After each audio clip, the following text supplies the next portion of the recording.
all of the goals. I missed all of the goals, dude. Uh, I I came out of the phone to get on this, and next thing I know, it's 3-0. So I missed that third goal to get ready for the pod.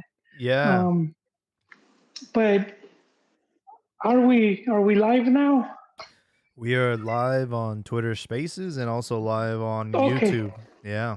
okay, good. Well, I think the whole I'm curious.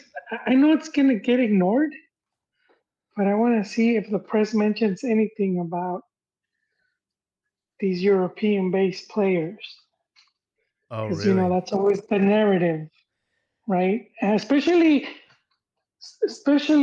this past World Cup, where that was the whole thing about all the teams. Hmm. They got the furthest, have the most players in Europe, and so that's the thing to do. Have your squad, and so Jamaica had what 16 players? How many in the Premier League? I don't know about 16. I think 6, but majority. I mean, I have no idea. I did Wait a minute. I I did mean, catch Osvaldo Sanchez mentioning it on the broadcast. That they definitely hyped up this Jamaica squad because the majority of the players play in Europe and all that. I know. I had a Yeah. I had a what? Sorry? Yeah, so Oh, like Antonio plays for West Ham. You have Leon Bailey. Leon Bailey I think he plays for our was it Austin Villa last time I checked? Yeah, Austin Villa. I mean, yeah, these players are all over Europe and I downloaded a picture and I can't find it, I see. and it had like all the teams, but here let's check. Yeah, what I will say for those who didn't watch the match, Mexico started off with a bang. Eddie Martin scored within a minute or two to start the match. And then that signature Luis Chavez free kick goal around the half hour mark reminded me a lot of that Saudi Arabia match in the World Cup. And then the icing on the cake, El Piojo Alvarado scores in stoppage time 3-0. So they played very well. They played very convincingly. Obviously, they had that speed bump against Qatar. But after that, I mean, Mexico's been really like the best team in the tournament. I was actually really, really disappointed by Jamaica's output today. They just, I think the early goal just did them in. But this is a team that I thought was gonna bring a little bit more competition and really challenge Jimmy, and it just wasn't it. And now They, we go into a final against Panama. I'm like, bro, just give us the trophy now, man. Let's just save everyone the fucking. dude, come on. The Panamanians that took the Mex youth team to the cleaners in Toulon. Yeah, that's different, man. That's those are youth. Those are Okay, those are youth tournaments, dog. they are, but I mean, it's testament that they've been working. They've been uh, We beat them they've been like a couple qualifying weeks. to World Cups. You don't even have to look that far, bro. We beat them a month ago in the third place match for Nations League. Yeah, but that was a month ago, Jaime. Yeah, I mean, just because you beat a team doesn't mean you're always going to be beating them. I mean, Mex obviously they're still favorites, yeah, but I'm not going to make the whole mistake of it's a final. They're gonna be very motivated. And here's Jamaica. They have Wolverhampton Wanderers, Luton Town, Brentford, Portsmouth, Aston Villa. That's five. Preston North End, Fulham, Everton, Reading, Swansea City. Oh, but that's not England. That's wait, Swansea's I in thought it was. Wales, but Yeah, it's in Wales. it is part West of Ham. the English. Okay, so I lost my count, but we're between 10 and 11. Salford City, and Barnsley. Yeah, so you mentioned a lot of teams. Some of them are in the Prem and some of them are in the Championship, but they're all definitely in the UK. But that's been the whole. And these are the two teams that lost today. Are teams with players with majority squad in Europe. Yeah. Panama's pretty modest team. They got a couple in Liga MX. You're gonna have a strong Liga MX presence here in the final. Well, you've been dying to jump in on that, haven't you? Yes, I have, sir. Every time I can, I will. Welcome aboard, Colo. But thanks, sir. Dude, we have to, because I mean, I feel like the media will always ignore something. Like, okay, if they're gonna push that narrative hard, if it had been the U.S. going to the final, that would be a talking point. Oh well, it's a C team, but look how many players are in Europe. Obviously, it's because of that. And when they get left on the way side, it sort of gets ignored. It gets it's just a fumble. And I was saying with Jamaica, I was expecting a harder fight too. And Mex just woke up and took them to the cleaners. And again, this was a team with a lot of players and playing in superior leagues, man.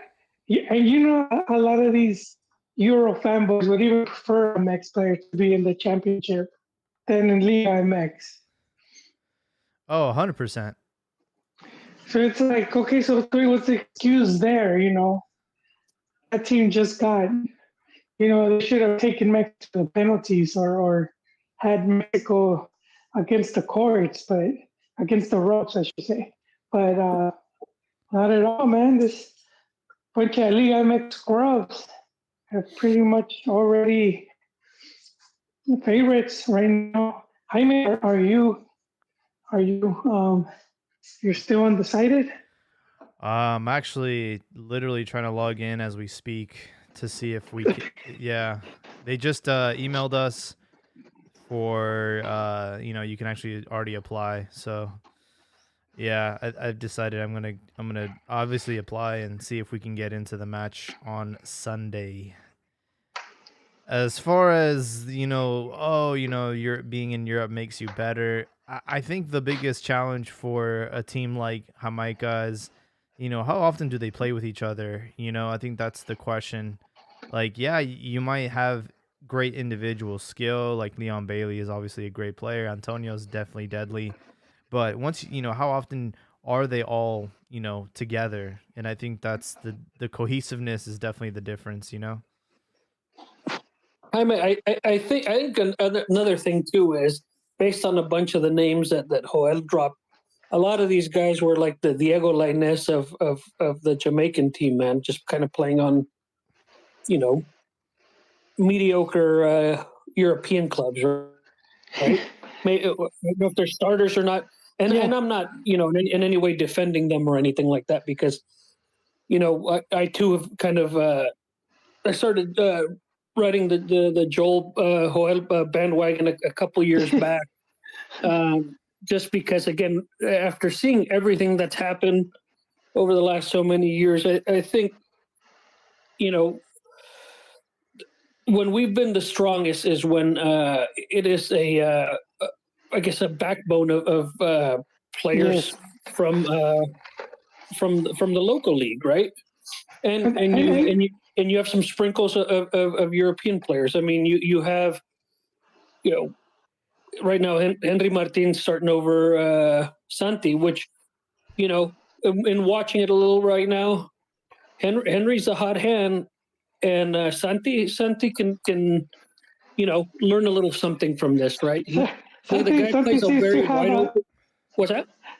Santi seems to have a easier time scoring in Europe, in the Dutch league than in the Gold Cup.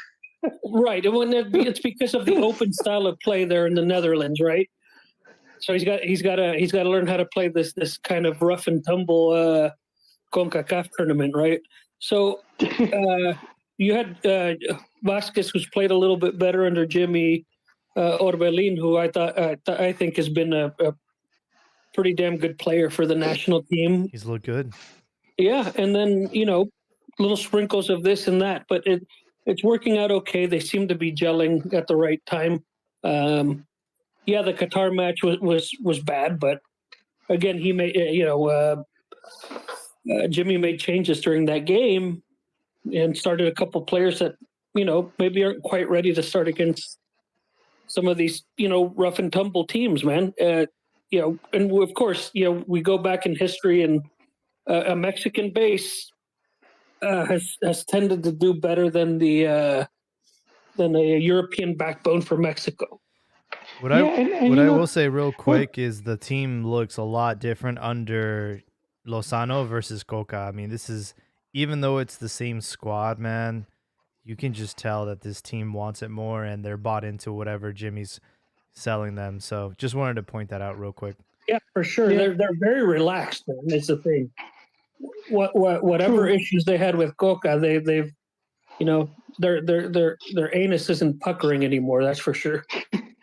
But just the things you guys were saying, Jaime, first you said the Jamaican players, how often do they play together? And then talking about, the backbone of the team. And that's one of the pluses of when you have, a good, strong league and your players get to play together. Like when you have all the Cuba guys, that ended up going to the national team, and those guys knew each other because they spent years playing together. The Masas, the Salcidos, the Morales, Sualdos, they knew each other like the back of their hand. And that's one common thing you see with the majority of World Cup champions. You'll see their squad is made by players that are like in the same team. Like Spain had majority Real Madrid, Barcelona players. Italy had players from Juventus, Milan, and you could go down the list like that, and it's throughout the years, and that's been a bit of a common. So I mean, I'm not against going abroad. I'm just pointing out because it's not a given, and it's not going to automatically make you better. And even Ron has said, we've been seeing this in CONCACAF for years when teams like Canada, Jamaica, Trinidad, U.S. have had majority of Euro players, and none of them have been able to dominate the region the way Mexico has. They'll win a tournament. I've yet to see them win a tournament where it's like in the final they win like 4-0, 5-0 the way Mexico has.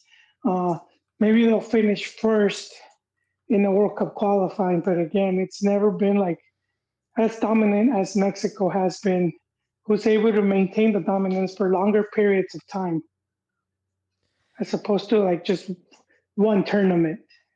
I have a question. When's the last time we had a champion that wasn't Mexico or USA? For the Gold Cup? Yes. Costa Rica, no? No, it was Canada. Canada. What year? They beat Colombia. So, damn. So 2001, was it 2001? Very close. 2001. Very close. Very close. 2000. 2000. Damn, I was off by a year.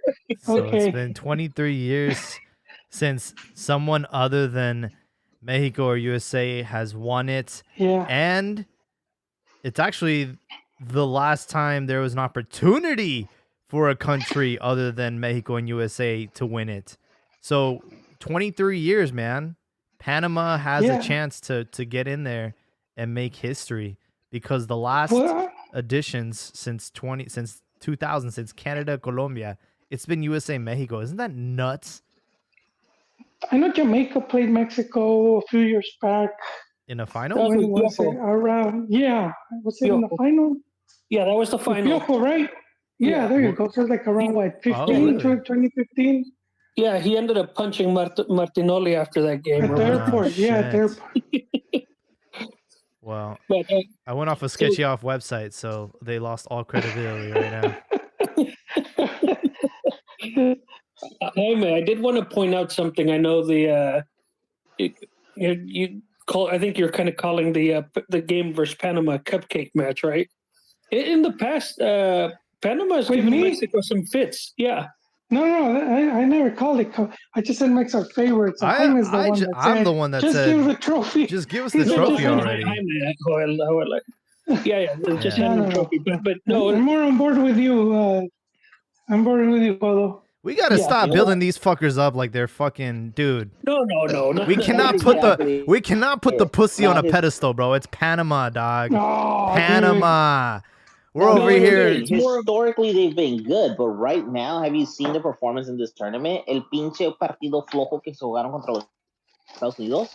Dude, they're not that strong. All right? Like, yeah, historically, they're great. We've been great historically, but right now, we're not there. Ardidas. They aren't Ardidas. there. But what happens to Mexico when they play Brazil? When they play who? Oh, Corremos Super Super Saiyajin, güey. Yeah, that is what Panama. That's Panama when they play Mex, man. That's like their. That's probably. I wouldn't be surprised if that's what they consider their rivals in the region, even though we don't know about it. If you No asked them, mames, güey. they would. Who would you say? I consider Panama one of our rivals in the region. No, but Wait, do you then not who remember would los you- cuantos estacionales pasados, los cagados que nos poníamos cada vez que teníamos que ir a Panamá a jugar? I mean, No that's ganamos every en Panama. country in Central America, dog. No, but some are like they play each other more often. I know they do, but Look, the Panamanians Yeah. have a better chance of beating us in baseball than they do in this final. I'm sorry. Hey, Really quickly, let me. I warned you. I said, remember, because I said you're gonna have a match, or Mex is just gonna, just things are just gonna come out right. We saw it against Qatar because Yeah, they but Qatar- dominated. They had a lot of scoring chances, and they whipped them. Qatar had a very good coach who did the Morocco move, you know? We have a lot of comments on YouTube. Want to address them really quickly. Bill Whiteman said, not gonna lie, I thought Jamaica was gonna be rough. And Disco Fever says, Joel with the Televisa talking points.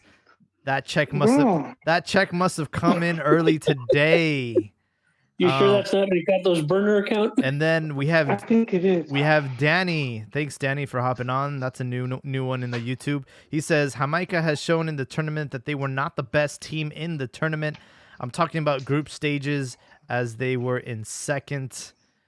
Yeah, and Yeah, I don't know if it was that initial goal in the first 2 minutes or so, but Yeah. they did disappoint yeah, for sure absolutely. after that, man.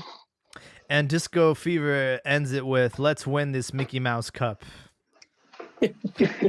We have Don Pastor joining us today. Thanks for hopping on. Al Pastor, how we doing?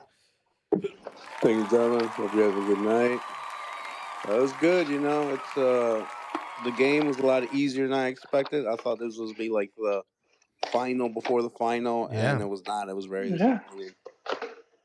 I thought the same thing too. I was looking forward to the match, and then within 2 minutes we pushed their shit in, and that's it, bro.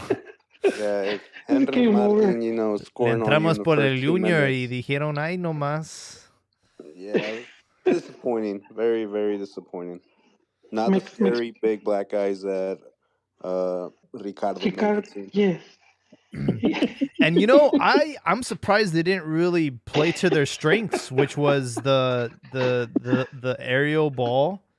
I know there was a little bit of pressure towards the end of the match when we were up 2-0 and Jamaica started to put bodies up at top and they started, getting corner kicks and stuff. And I'm thought, oh, this is where the trouble's going to come in. But no, man, they didn't really leverage their strengths. I was disappointed.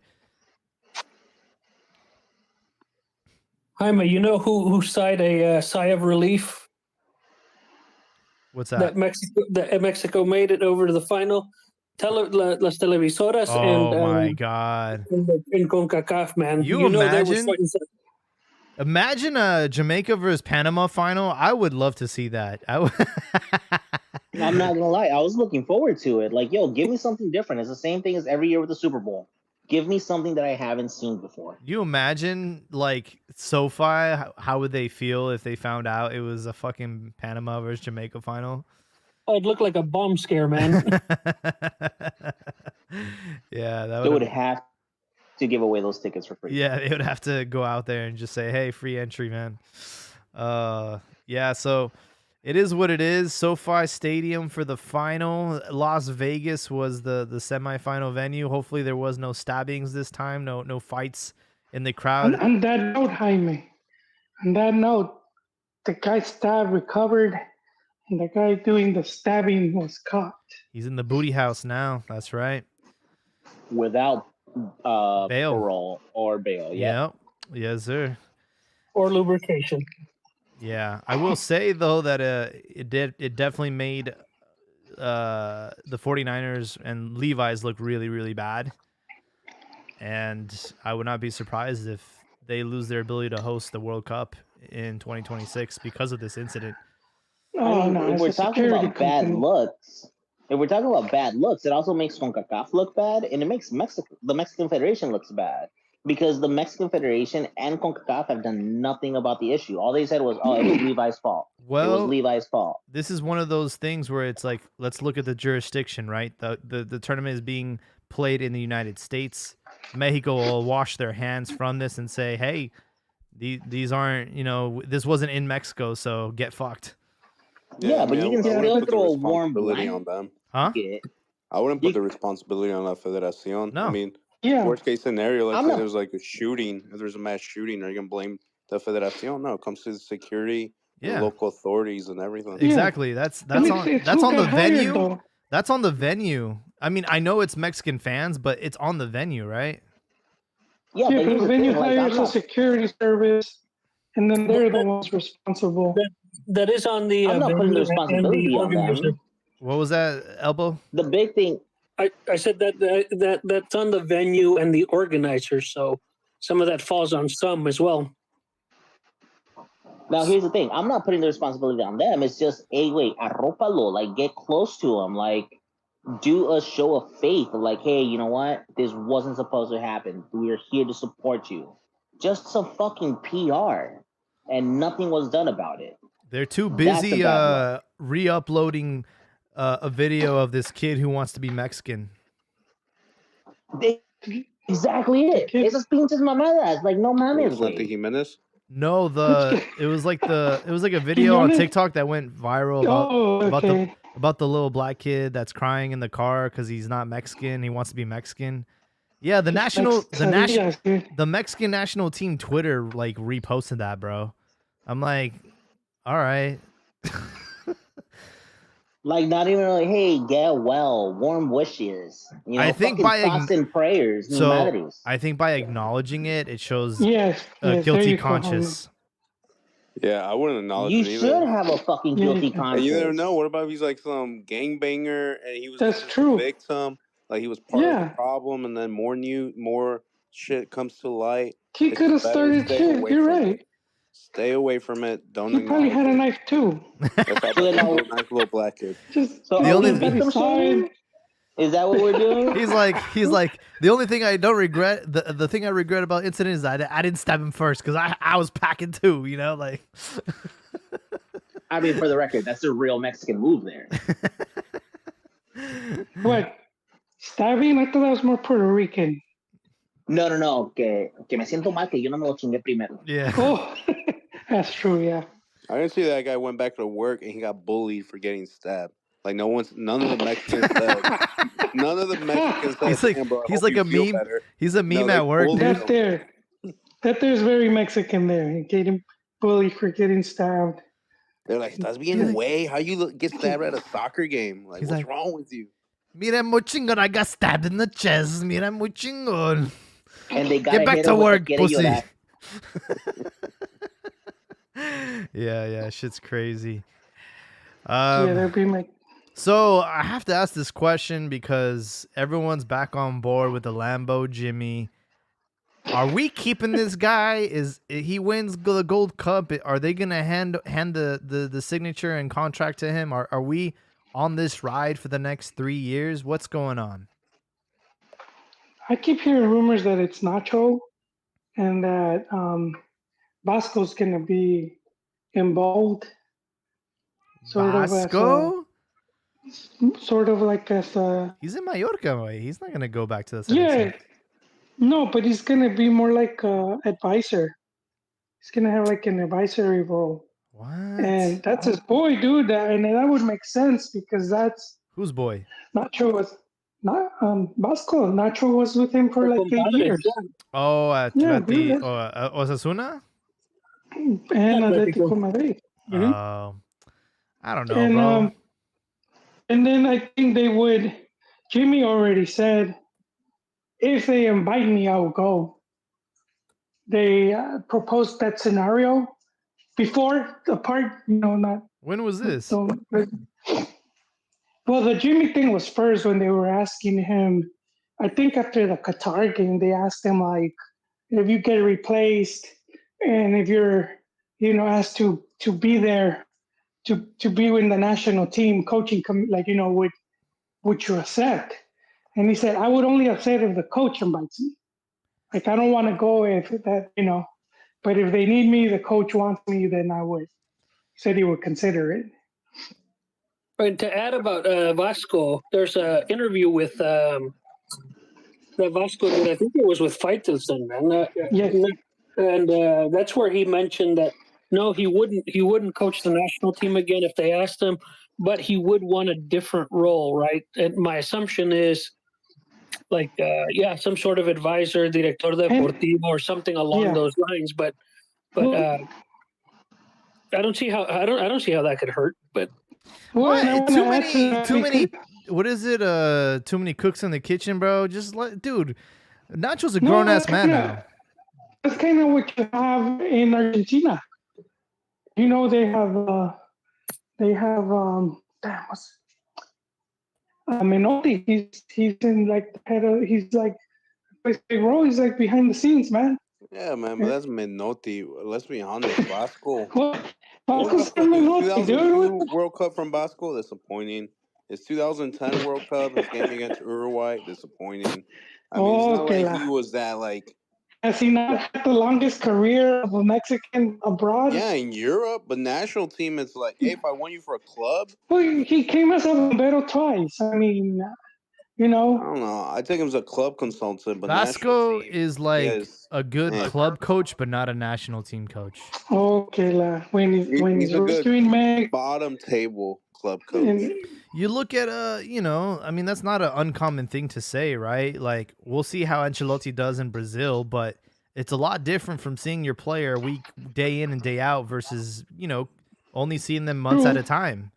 I don't think Vasco is a good national team coach. I think he's a great coach for club, but not for the national team. That's why he does it. That's why he didn't want to be a coach. But who's to say he can't be a great advisor? We've already had him twice, dude. Yeah, but he's advisor now. We're talking more along the lines of advisor or director deportivo or some sort of front office. Somebody with that sort of experience, not only with the national team, but also y'all abroad. making it sound like Nacho's like not a grown ass man. I would understand if it was someone like Jimmy at the helm and they asked, somebody with more experience to like hold his hand. But dude, Nacho's not. But Nacho's not going to be the director deportivo. No, not the. Wait, hold on, and I'm hoping Donald Pastor is with me on this because he was calling for coaching to have 2 cycles because they could carry over that World Cup experience. Here we have a dude that already played 2 World Cups. He's gone through some shit. And you could take him to a 3rd one, and he could be like, "Whoa, hold up! I've seen this movie before." You know what I mean? I've seen this movie before, and I'm gonna disagree with you. You're asking for that, though. You're kind of asking for that, and now you're kind of getting. You know what this movie is called? I don't like that guy. Me as a coach, I want full hands-on approach. You're talking Ricardo Peláez coming down to the dressing room, giving motivation. Oh, you're saying I don't think Nacho will want that with Vasco. Like, who said Vasco was going to do that? Another country where I can call you about like a problem, but I don't want you part of it. I don't want you there. Well, who said? But see, that's the thing. You're assuming now that he's going to be doing that he's going to be standing over him. Well, you're saying that he's going to have experience. How else is the experience going to be beneficial if he's not there? Well, if you're Nacho, because you're Nacho, well, I'm sure they'll keep him updated, and if Nacho And I mean, they're both cool. He could call him up and be like, If he's chilling in Yeah. Spain, sure, be a consultant. But if he's gonna be like part of the whole process, might as well just Well, make him a he's coach at that point. Which I no, wouldn't. see, because this is where I think you're going into this, like where we have like our fixed notions of how the football works in Mex, and so you're kind of seeing that as him pulling the strings and Nacho having to do. I don't see it that way. I just see him being there and someone that you could consult with or get advice from, and I don't see how that's wrong. You had in 1994 the Brazil team, Pereira, and he had on the coaching staff Lobo Zagallo. I mean, I don't know, dude. I think like again, too many cooks in the kitchen. You let one guy. but that's the thing. He is the main guy. We don't The other need guy's just an there. advisor, dude. Yeah, you don't need no advisor. Did I feel like it would Ralph Macho not need Mr. Miyagi to win the karate championship? Dude, we had Johan Cruyff as an advisor at Chivas. What the fuck did he do besides collect the check? Absolutely nothing. Finish, though, man. He came sick. So wait, we're comparing somebody at a club level who came to steal money to someone who was born in Mexico, has coached the team, and probably has invaluable knowledge for being a front office and could be a front office person. He's bluntly said that he does not want to coach. Yeah. He does not want to be on the field. I just don't want to get involved on the national team. That dude's too corrupt, bro. Damn. And, think about the game that dude. Think about it. Look at what he did against the United States in 2002. I'll never forget what he fucking did. And then look what he did in fucking 2010 when he brought old ass fucking Conejo to the dude. His judgment is impaired. I do not trust Aguirre. And look at what happened to him when he was coaching Japan. They fired his ass because he was caught and he was involved with match fixing. I do not trust Aguirre, bro. It went to court. Nothing was found on him. That's why he's still coaching. Dude, Aguirre will sell you his fucking child for $1. Like, I don't know, dude. I don't trust that guy. Hey, I'm just gonna say it's not a coincidence. The old heads are defending Aguirre. I'm just gonna say this guy has gone up against a lot of coaches in Europe. Who cares, dude? That doesn't translate to the national team. No, it does, because if you like, dude, he's had he's had the chance to do this twice, and look at what he did. Absolutely fucking nothing. We're talking apples and oranges here. This is coaching and whether it's advising or you know what his advice is gonna be? Collect the check and fucking lose the fucking game on purpose. Bro, if you were really that type of person, when they called him up as a bombero in 2000 for the 2002 cycle and 2010 cycle, he just would have gone to collect the check and not qualified. No, he would have been guaranteed that money. You get to the World Cup and then those contracts are ironclad, so he could have completely failed and still gotten paid. Yep. So I think you guys are in on the fix too, man. Vasco's got a huge area. You guys. I think selective amnesia. I think my issue with this is that you're seeing him as a coach. Yeah. Yeah. And that's why it's not like we have an overabundance of experienced people who've had experience not just in World Cups, but coaching in Europe to help advise whether it's player selection. Yes, there's Conejo and there's this guy and the other guy. I just want to know what kind of fucking advice will he give Nacho that he doesn't already fucking know? Yeah, that's what I'm saying. What exactly is he gonna fucking do? When I said like the 2 World Cup cycles experience, I meant like the core players and the coach, and all of that. But it's like saying, for example, you have like the same president of La Federación as president for 2 World Cup cycles. You would say, the same president, he has more experience now. We should be better. Those roles, honestly, don't really have that much of an influence. It comes down to the players and the coaches. Like, he could consult them on what players to call up, but if the coach and those players don't get along, it doesn't matter if he consulted them. Better football countries have done this and succeeded. Well, we're not one of those countries, and we don't have those type of fucking Well, that's personas. why with people like you, Pastor, No, we're but never Stevie, gonna no, be. this is the thing. We're not saying no to the idea. A consultant would be great. We're Well, saying no dude, to Vasco. I just yeah, don't, then dude. who else do you have? You're gonna ask him advice Seriously, who on else? where's the best place to get the hookers. What you know? That's the kind of dude, advice. come on, man, What no. kind of shit are you gonna get from Vasco, bro? Absolutely fucking nothing that Nacho already doesn't know. Who's the most successful man, coach come on. that's gone out to Europe that's Mexican? I don't know. Vasco Aguirre. I mean, No, who's not true. who's his Oh, wait, you said competition? Europe? Oh, Yeah, never in mind. Europe. In Europe. We only Who's have quali- one. Who's qualified? No, Hugo Sanchez coached out there, and so did well. I guess he's not really Mexican, but I rather I would say have Turco. Hugo Sanchez as an advisor than Vasco, and that's how bad. That's how much I respect Hugo and how much I don't respect Vasco. And see, this is where, and No I'm not a mames, fan. güey, I'm not a con fan of. Hugo. What's that? I say no mames, güey, con Hugo, ¿para qué? ¿Para que ponga los videos of his goals? So he can He's like, yo fui el pichichi, yo era el más cabrón. I would For that? like he that can too. he can put his chilenas on a loop.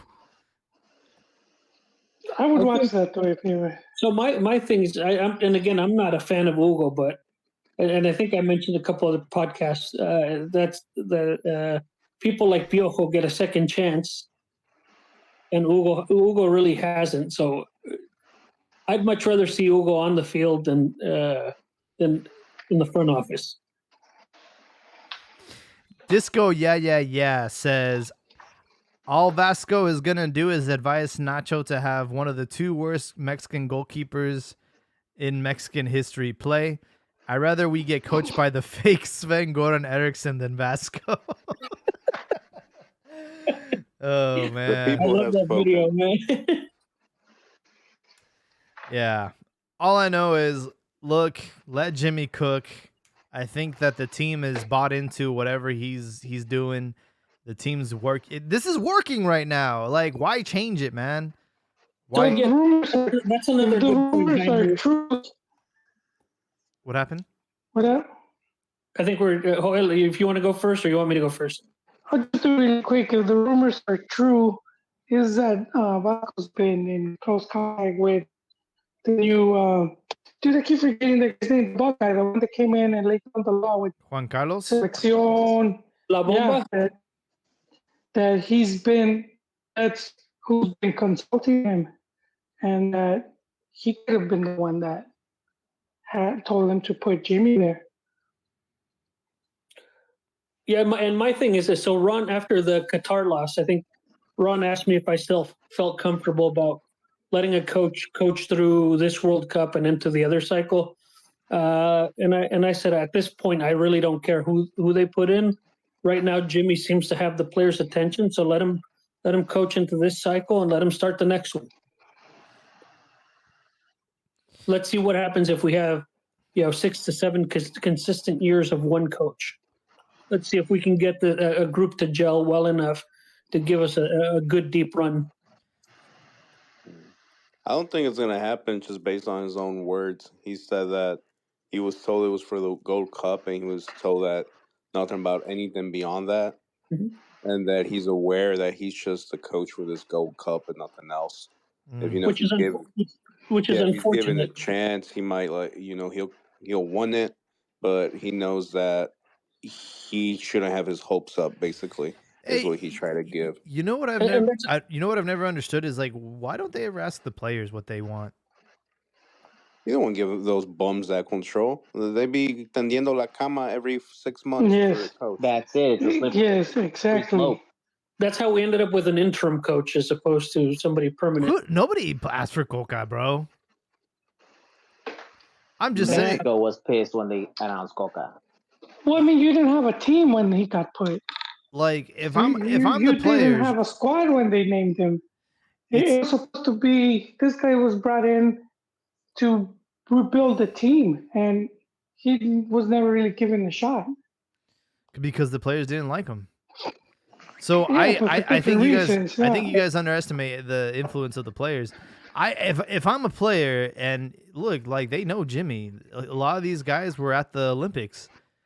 It's in their best interest to be like, hey, I know you guys are thinking about like replacing Jimmy, but we all like Jimmy. We're bought into his shit. Just let him coach. Yeah, but players are pansies, though. I mean, no, for real. Like after the World Cup, players like Luis Chavez come out and say that against the game with Argentina, they had no idea what Tata wanted, like what his game plan, what his tactics. They were out there confused as hell as to the game plan. And I'm like, if you guys clearly felt the same way during the run up to the game, development of the game, why don't you have the balls to like take matters into your own hands and call them out and raise your hand and say, what the hell do you want? Yes. 'Cause we don't know. Mhm. Obviously, if they weren't able to do it in a critical moment when your country's in the World Cup, they're not going to raise their voice about coaching staff. So that's what I mean by them being Agreed. pansies. Agreed, Alpo. Yeah, we got a bunch Agreed. of bedwetters. Yeah, No and leadership. And that's actually a Yeah. question I wanted to ask you guys. I had asked this like in the Chivas Discord. Back in the day for me, like tuning into a Mexico game, I'd be excited because there were players I wanted to see on that roster. Whether it was like Prime Bella, Chicharito, Rafa Marquez, Cuauhtémoc Blanco, like whatever era it was, there's always like players I wanted to see. And then on this current like Mexican national team, there's like I feel that way about like Tecatito and Chucky, who are like obviously not on the team, but on the players on this World Cup roster, not World Cup, Gold Cup roster.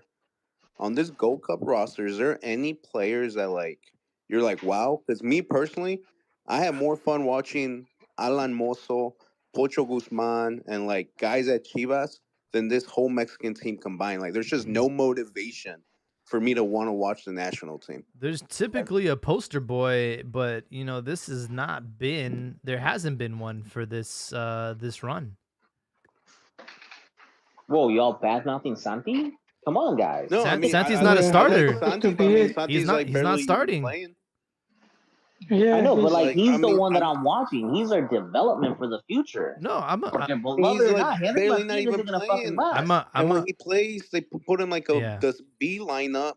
And then I'm saying, like, am I really motivated to turn on the game and watch Jorge Sanchez, Gallardo, Antuna, Romo. Henry Martin? Not even really. My buddy, he's an America fan, and he said he'd rather watch Diego Valdez and Fidalgo play than any of the Mexican midfielders. I will say this Gold Cup run, there's definitely been like the poster boy has been missing. I think the casual fans that are showing up to the match, the ones that get the most scream is obviously Ochoa. Outside of that, it's probably gonna be what's his name? Linus for some reason. Linus got a lot of cheers when he came on this, but he's on the bench. So yeah, it's weird. Orbelin should not get. It's one of those players that they do a lot, and they just don't seem to get enough. Orbelin deserves his flowers. He's been playing really well, and yeah, I agree. He definitely deserves his flowers. I guess he's just not marketable because he's dark. No, some players just like charisma. Because I mean, Campos had a lot of charisma, dude. Is he I from like Orbelin more as a club level player than national team. I was gonna say, cortame un huevo, pues si pinche Ochoa es un ídolo. Like, come on, he's not man. an Put him out. national A roster player to me yet, not national team. Club level, Look, I mean, I'll pick him all day.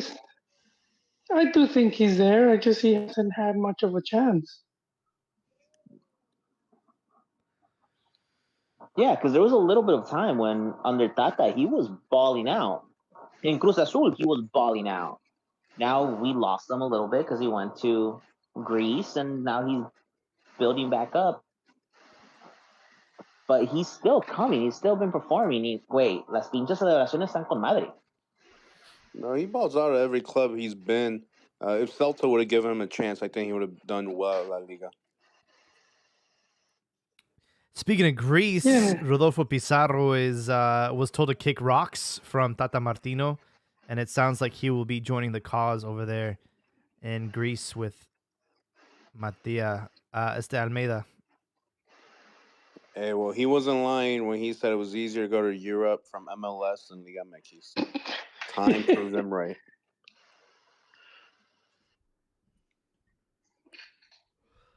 You know, we actually had Liga MX, and we're gonna continue to have Liga MX action during this Gold Cup, and we had some interesting results. I know Toluca got their shit over Cruz Azul, and yeah, Cruz Azul not off to the best start, are they? Last place.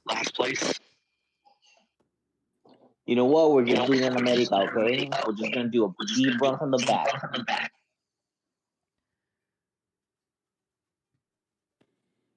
I mean, the whole Tuca thing. I hear an echo. Joel, I think that's you.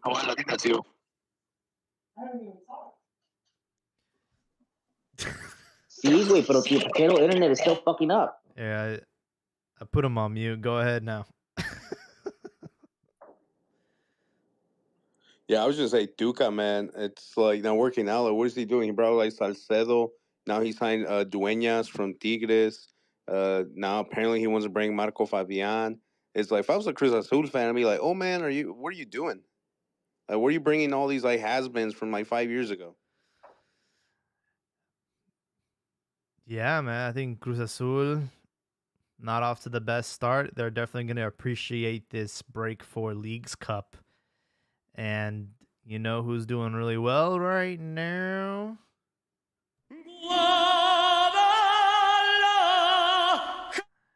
Guadalajara on fire, had another victory, 6 out of 6 points.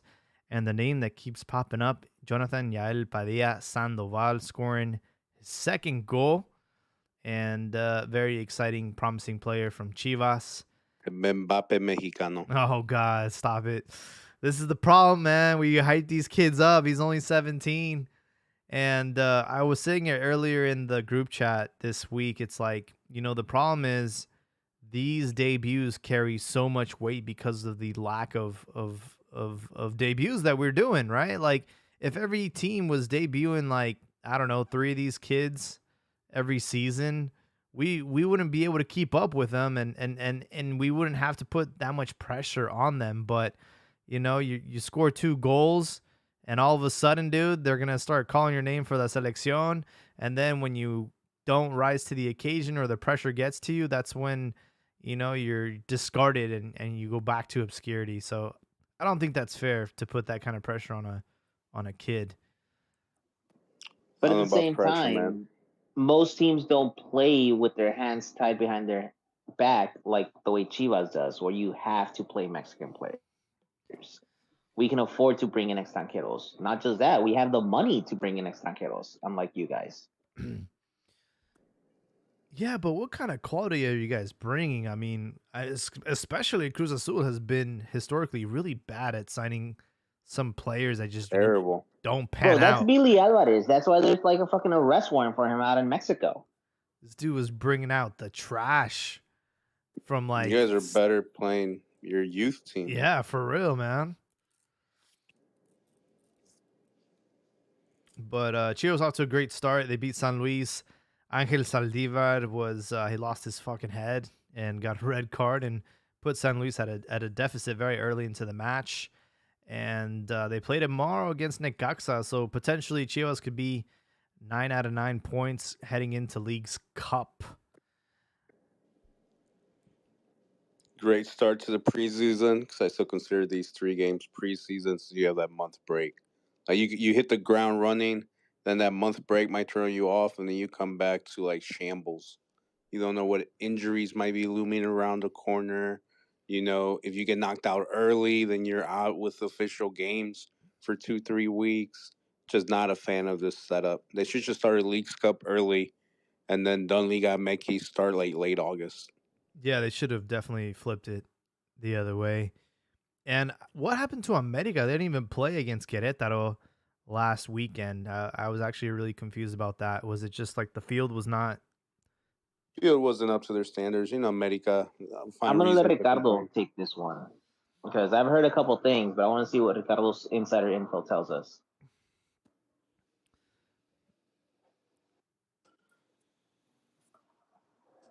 He goes Y ghost nada. when his team doesn't win. If his Well, team the doesn't big win, thing he goes is, ghost. it's the fact that Allison got injured. Allison se lastimó, so no tienen porteros. Querétaro no tiene ningún solo puto portero. That's why they're saying that the game truly was delayed. That way they can try to like scramble and try to figure out what they're going to do in that position at least for another week. Y pues a huevo le echaron la culpa al terreno, which we all know can just be painted over and it's fine. The field looked fine. It's just the fact that I had those shitty, nasty brown patches all over the place. But guess what? You're in Mexico, right? That's what the grass naturally does down there. Was the match supposed to be in where? In Querétaro. Oh, I see. Yeah, so Querétaro doesn't have a goalie. They don't even have refuerzos, so they just canceled the match y le echaron la culpa al campo. You know, I have a question. If a team is unable to, like let's say they had field issues, like should they be punished for that? Because I feel like they should. They should. I feel like there they should be a should. forfeit. It was Atlas, same thing last tournament, I believe. Their field wasn't ready or something. Mm-hmm. So they had to postpone. Querétaro did it last year too. I'm like, it's embarrassing for the league. Like, man, we're not, with all my respect to our Malaysian listeners, we're not a random league in Malaysia, man. Like, you're a league in North America that it's like a multi-billion-dollar business. Like, you want to claim to be one of the top 10 leagues in the world. How the hell are you canceling games because the grass isn't good enough, the field isn't good enough? It's a joke. It's embarrassing. Yeah, look at Luton Town, right? Like they're joining the Prem League and like their stadium is in the middle of like flats and like houses. In fact, you have to go through like a house to get to the state. It's like crazy.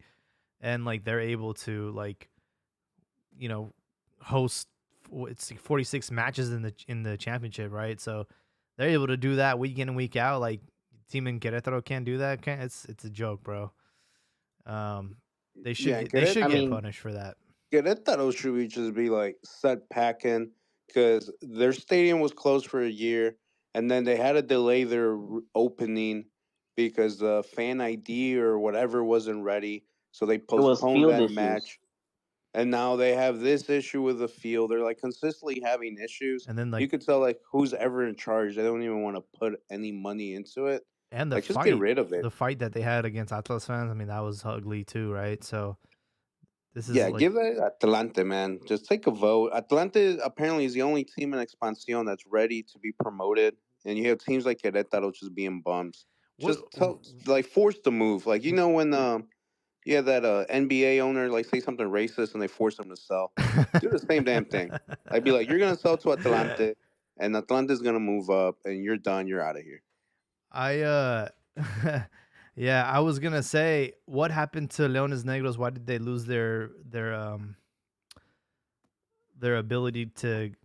Because I think like last season it was Atlante and Leones Negros that were eligible to like play in the first division if they wanted to, and I don't know what Leones Negros did this season that they lost it. I think theirs was on the administrative side. You know what I mean? Like administrative requirements, stadium requirements, things like that. Okay. And I think theirs was on the administrative side that they were still trying to fix real quick and get back into it. I see.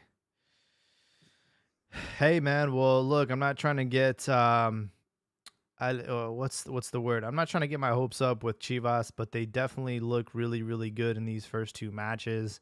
And, the pundits are already saying that they're not favorites, but they're one of the contenders to return to the final. I definitely agree with that, but this is Liga MX, and I know that with consistency, that's probably the toughest thing. And obviously, like taking a break and doing Leagues Cup and then having to come back, I mean, you just don't know if you'll have that same rhythm coming back into the regular season. Chivas is the best team in the world when they play against a team with a man down. It's like Brazil 2002. That's a lie. We played San Luis last tournament. They got a red card at the 16th minute, and it ended 0-0. We actually suck against when we have an advantage. So this result was actually surprising. Wait, did we beat you guys with the man up? Is that why you brought that up, Ricardo? Yeah. Well, two men up because Layun doesn't exist. Yeah. Wait, but you guys repatriatized them, and you still have him on the fucking payroll. You need to get him out, my guy. He has Televisa ties. I don't know what's up. He probably has nude photos of someone, or I don't know what's going on with that dipstick. But hey, I didn't think you guys were going to be on today because it's pretty late. And did you guys already talk about the Gold Cup game? A little bit, but I'd like to hear your take on this. Well, I caught just a little bit of what you guys were arguing about El Vasco. And come on, man, you guys were arguing about El Vasco Aguirre on a Wednesday night. But typical crude, bottom feeding, caveman football like these teams play, man. I don't give Mexico any credit. I saw the goals, man. I mean, yeah, they scored 3 goals, but the team didn't look that much. They didn't wow me or anything. And your boy Henry scored, dude. What more do you want? And I see the European, the Ronaldo, El Fenomeno, Benzema mix, and Jimenez didn't score. That was unfortunate to see. All right, hold on. I gotta jump in on this one. All right, Henry's goal was a fucking mess, dude. All right, le cayó el pinche balón de pura suerte. All right, se cagó ese pinche gol. Let's start off there.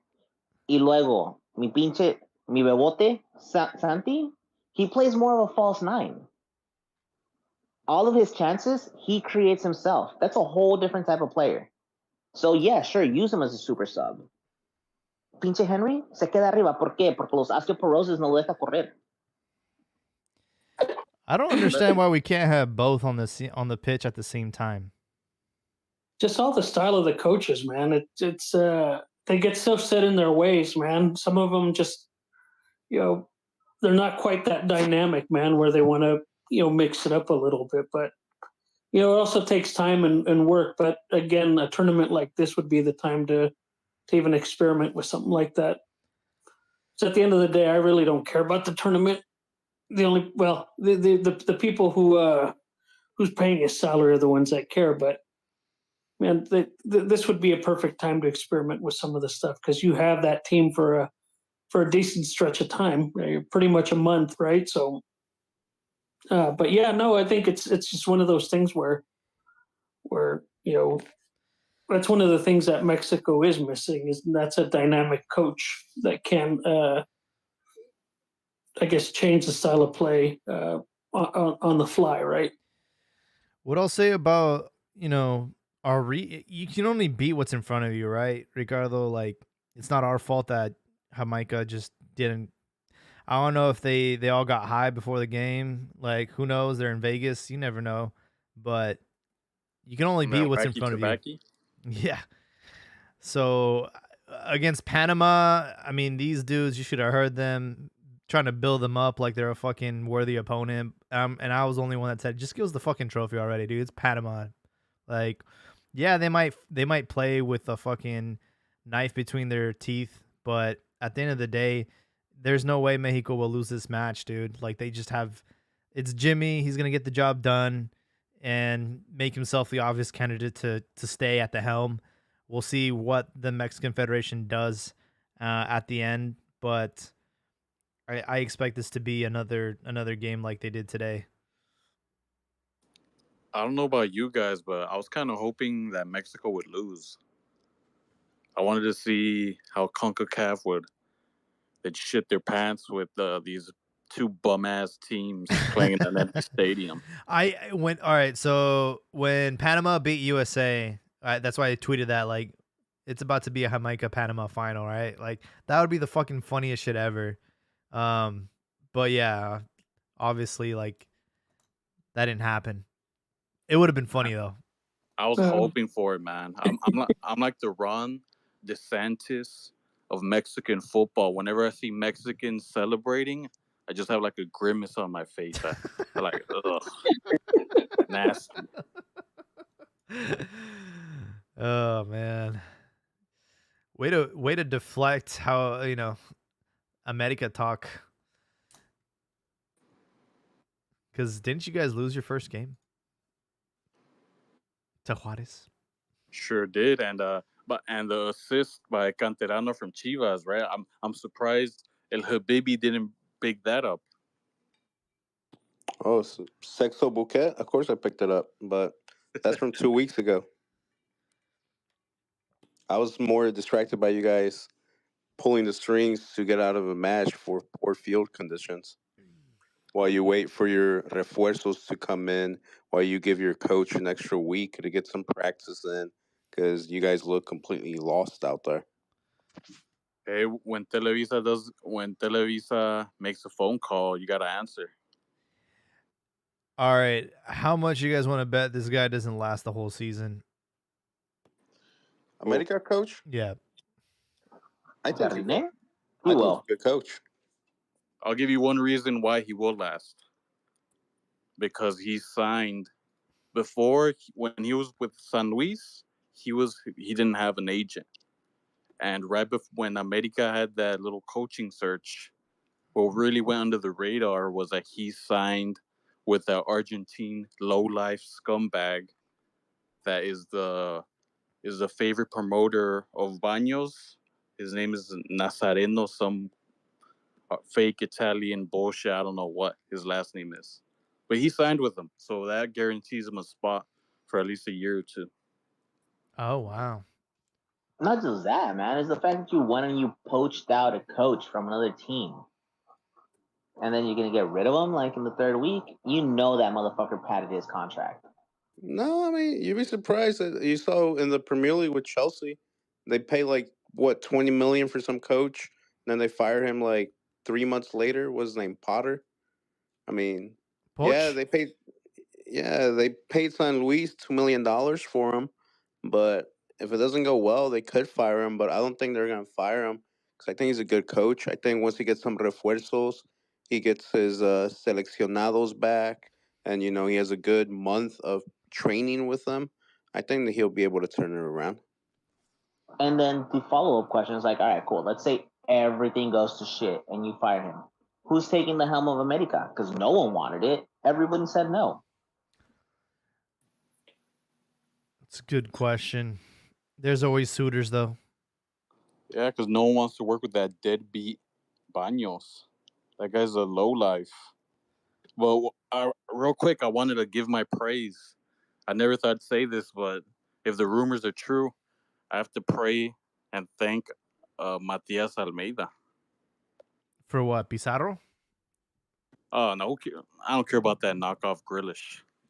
Supposedly, he's gonna take that bum Nestor Araujo with him to Greece to eat gyros and just flop around. Oh, he's going back. Yeah. Oh. The moment he got to America, la estaba cagando. And I knew that was going to happen because they did a little interview before he came to America where he admitted, he and his father admitted that they're chi hermanos. So yeah, I knew that. I wouldn't be surprised if he was throwing those games on purpose. Yeah, I The mean, dude, he looks like he'd fit over in Greece, man. He's a hairy bastard. he looks throw a Greek. gold chain on him and he fits right in. He looks Greek actually. If you were to put him in in Santorini. There's also Raul Jimenez who might be going to Turkey. I know he's not going to stay at Wolves though. With who? It was some random team in Turkey. Trabzonspor? Probably. Wait. Was the context that like no one in Mexico wants him? No one can afford him. Afford him? Man, he needs to put his ego to the side. My boy, if you're going to go to Turkey, just go back to Mexico with your people. Go to Tigres, Monterrey, America or something. Collect a bag. And just be You chilling guys at forget home. his agent. His agent's Ronaldo's agent. Yeah. Mendes. Yep. Exactly. So if that guy was sending them there, you gotta do that. He's gonna go to MLS. Watch. Is it Galatasaray? I don't think he's marketable right now, dude. He's Humpty Dumpty, bro. But Those remember that the agent gets a cut of any transfer. So those that's MLS also. bums, they wet their pants anytime they see a Mexican. I don't think they're doing that for Raul Jimenez though. Everyone knows he's damaged goods. He was never that good. He had like one good season in America, one good season with Wolves. He had a great run with Wolves until the unfortunate incident. But I don't know. I don't know if if he's even good enough for the MLS, man. I'll be honest. Oh, come on, Jaime. No, that's a stretch, man. Come on. So he's definitely at this point right now. Dude couldn't play in Liga de Ascenso, man. Yeah. You see some of those MLS bums? Come on, he'd fit nicely at MLS. He's not in good shape, man. I feel bad for the guy. He had a nice, and I agree with. In Europe, it was like a 1.5 year run that was good, and then unfortunately he got injured. But man, it's kind of sad to see, man, that head injury is what jacked him up. Yeah, because he second guesses himself when he goes up for those headers, and I mean, they said it when it happened. It's a Yeah. career-ending injury. Yeah, I mean, he shouldn't even be playing, honestly. That's why I think it's funny he's going to Looking to be alive. Turkey. He's going to Mexico, or maybe he knows if he goes to Mexico, he'll get booed. Like he became an enemy during the 2022 World Cup as well. Yeah, I mean, he should have gave up his fucking spot. I mean, Benzema did, and he was the Ballon d'Oro, right? So it's like selfish. Yeah, maybe that's why he's not going back. I'm sure. Mexicans have no chill. Just how the guy that got stabbed getting bullied.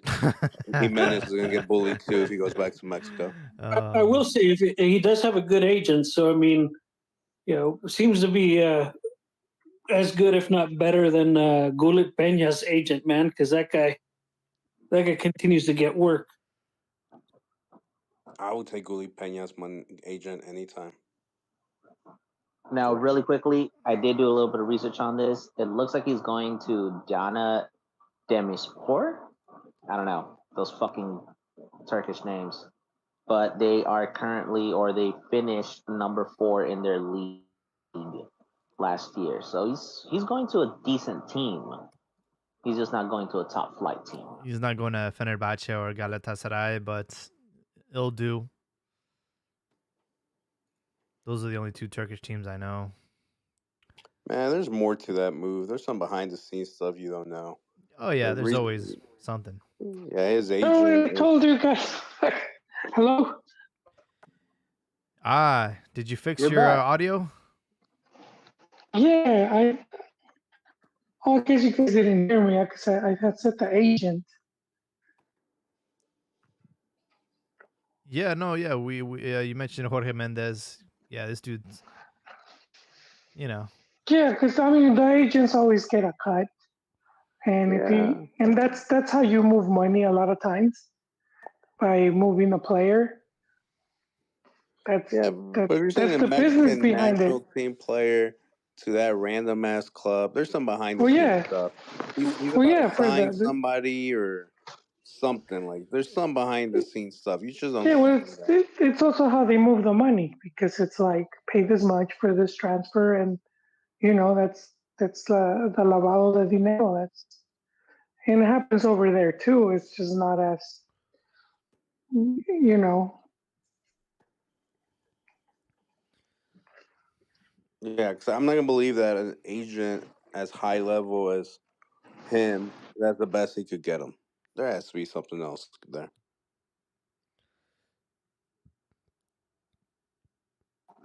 I mean, but we just talked about it. Like, how many teams want him? When 1, he's damaged goods. 2, every single time he goes up for an air ball, he's doubting himself. Y se caga.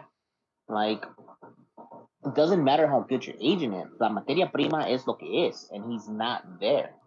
Not anymore, which is really fucking sad. But it's the truth. But yeah, but it goes against him making the move. So if he's damaged goods and top teams don't want him, What, you think he's going to be getting paid like $100,000 a year in this Turkish team? No, they're going to pay him well. So if you're a small team with limited finances, why would you spend a big chunk on someone that's damaged goods? It doesn't make sense. Well, I mean, it Chivas makes does that more with sense. Alexis Vega. He is damaged goods too. Ever since Toluca had that knee, But man. they did it with Hermoso Peralta.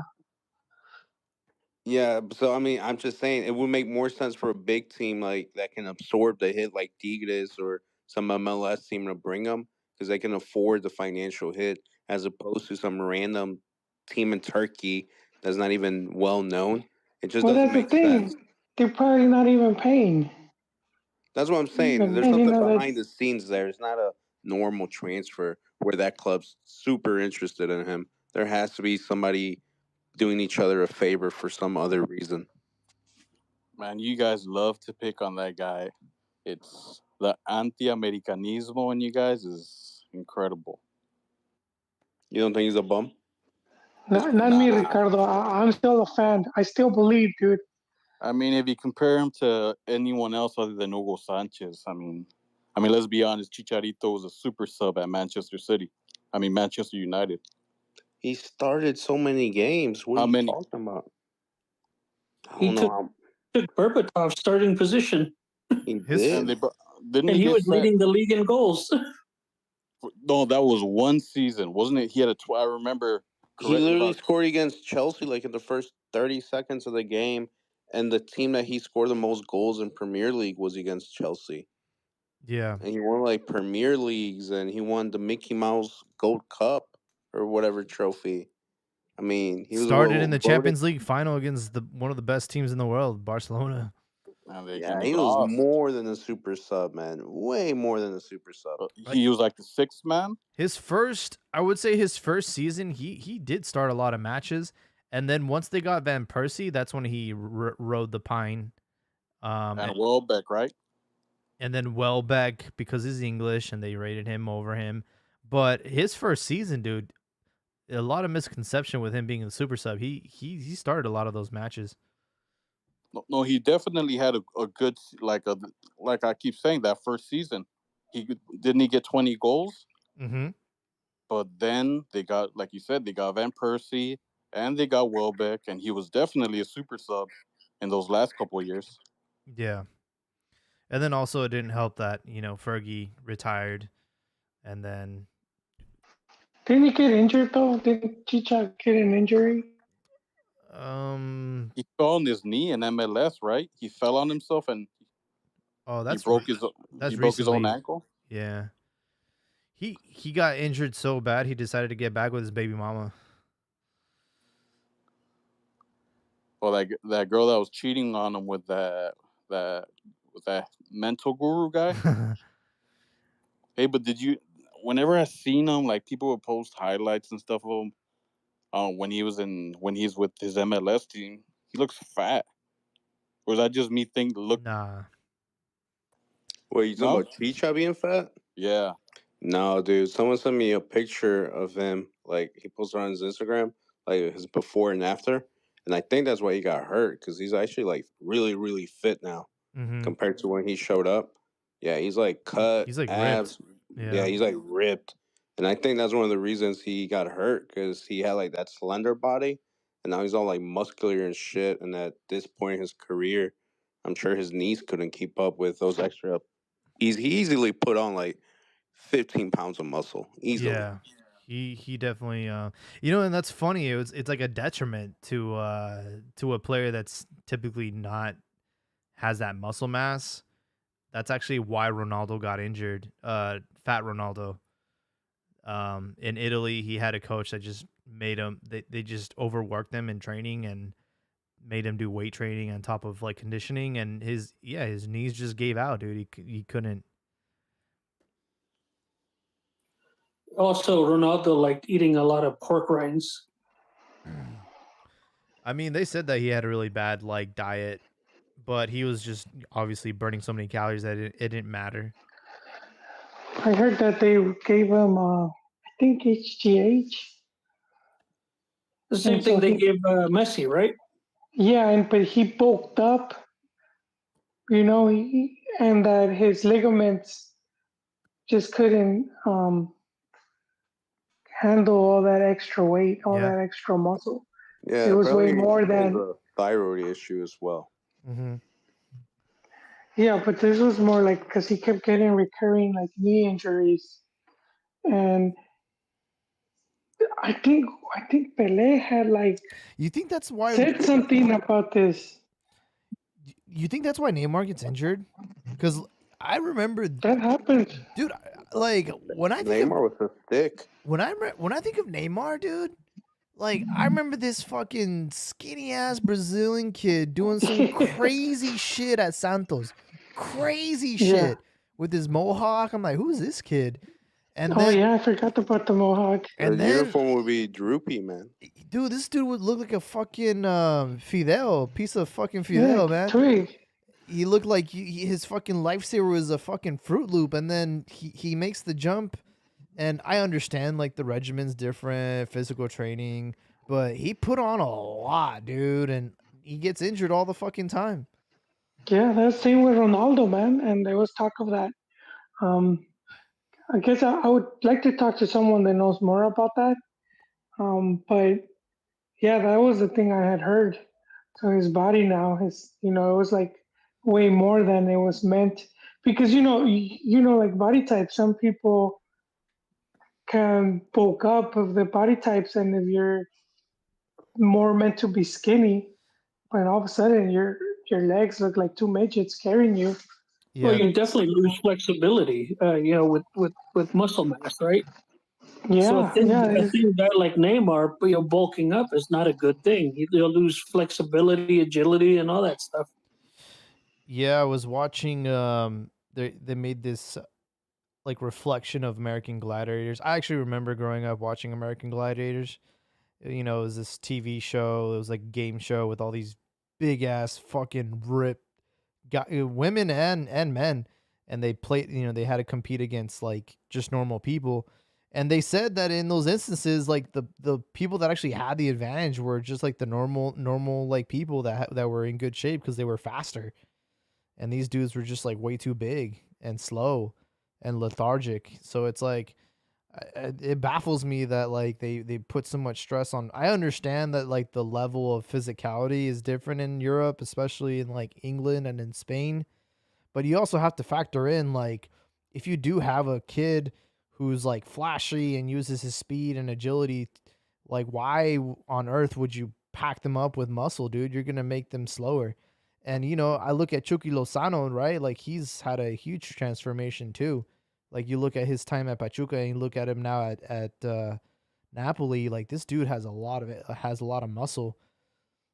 And I don't know why he didn't make the trip. Was he injured? Yeah, I still think he was still recovering. He got injured towards the second to last game with Napoli. Yeah. You look at Gareth Bale, man. I mean, everyone always uses that his like body transformation as an example, but he also got like played with. I mean, he retired because of his injuries. Yeah, he was having a lot of injuries towards the end. I was like, like no one's really found the correlation between muscle and Batistuta too. Batistuta. Yeah, yeah. If you see when he started, and then when he was in Italy, and he was just like, And like one of the exceptions to that rule is like Cristiano because it looks like natural. His build looks like yeah, it's exactly. meant for him. Yeah, so Ronaldo's fucking that's Superman, dude. Yeah, but like his build like looks natural. It doesn't look like a dude that got like No, yeah. jacked and bulky. It just looks like natural, like part of him. And if you actually like look at him, he's now. I mean, yeah, he's like about to be in his 40s, but he's like thin. He's like fit, but he's like thinner. He's not Yeah. like as jacked as he was like 5 years ago. I keep looking at that goal where he was just like on a fucking jetpack when he was at Juventus when he scored against Sampdoria, where he just kept climbing and climbing and climbing. Dude, this guy has the craziest vertical leap. Like what the fuck, bro? I would actually love to see him like versus Michael Jordan as far as like how high they can jump, dude. Because I actually think Ronaldo can jump higher than Michael Jordan, dude. That shit was fucking nuts. Nah, Yeah, that'd Michael be Jordan's the interesting. best athlete ever, man. I don't know about that. Huh? I said Michael Jordan's the best athlete ever. I don't know about that. No, but I'm just talking about vertical leap, dog. Nah, but I'll tell you why he could do that. Because he was on the good shit. He was on EPO. Everyone knows What's that? that EPO is a performance enhancing drug. Oh, Is what they accused Pacquiao of being on. If you watch the Lance Armstrong documentary, or like the movie they made about him too, the go to spots for performance enhancing drugs, England and Italy. So those guys have all the connections, and also George Carl, the former NBA coach, he criticized in it that he got criticized in his book when he retired because he said that Kobe Bryant was on steroids, and his reasoning was every offseason he'd go to Germany and he'd say, why would he go to Germany? He's not gonna eat the freaking schnitzel over there. He's over there getting his ass pumped with steroids. That's what's going on. Hey, man. Yeah, I'm with Ricardo as well. I'm pretty sure. And again, you don't have to be a bulked up, muscle freak to be on performance enhancing drugs. I think the perfect example was the Cyclops, Lance Armstrong. You don't have to be super. Look like the guys from American Gladiator. But I also think that Ronaldo's had to have used some sort of performance enhancing drugs because in this sort of sport, you don't last that long with that sort of athleticism without a little help. Athletes that take erythropian EPO to improve their endurance and performance by stimulating the production of red blood cells, which carry oxygen to the muscles. That means athletes who take EPO have more oxygen available to their muscles, which can help them train harder and for longer periods of time. And it's especially effective in endurance sports. Yes, but see, that doesn't give you the advantage it gives Cristiano, because what Cristiano has benefited from is not training longer or whatever. It's his recovery, how he manages his recovery to avoid injuries. This is a guy that they say that he literally goes home and he takes like 3 naps throughout the day. He goes home and like does recovery work in the pool. He has a fucking ice chamber at home. He doesn't eat like salt, pepper, oil on his food. Like, you also got to give him the benefit on those things as well. Not They said the same thing about Lance Armstrong. Did they? That he out trained all the.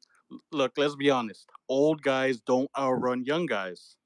That's not natural. No matter how you want to put, you can train, you can take care of yourself as much as you want. Old guys don't outwork or out jump or outrun younger guys. In endurance sports, the first thing to go, it's the legs. Yeah, but you saw that with Cristiano like 5, 6 years ago, man. Like, he switched positions. He went from a winger to a striker because he knew he wouldn't be able to keep up.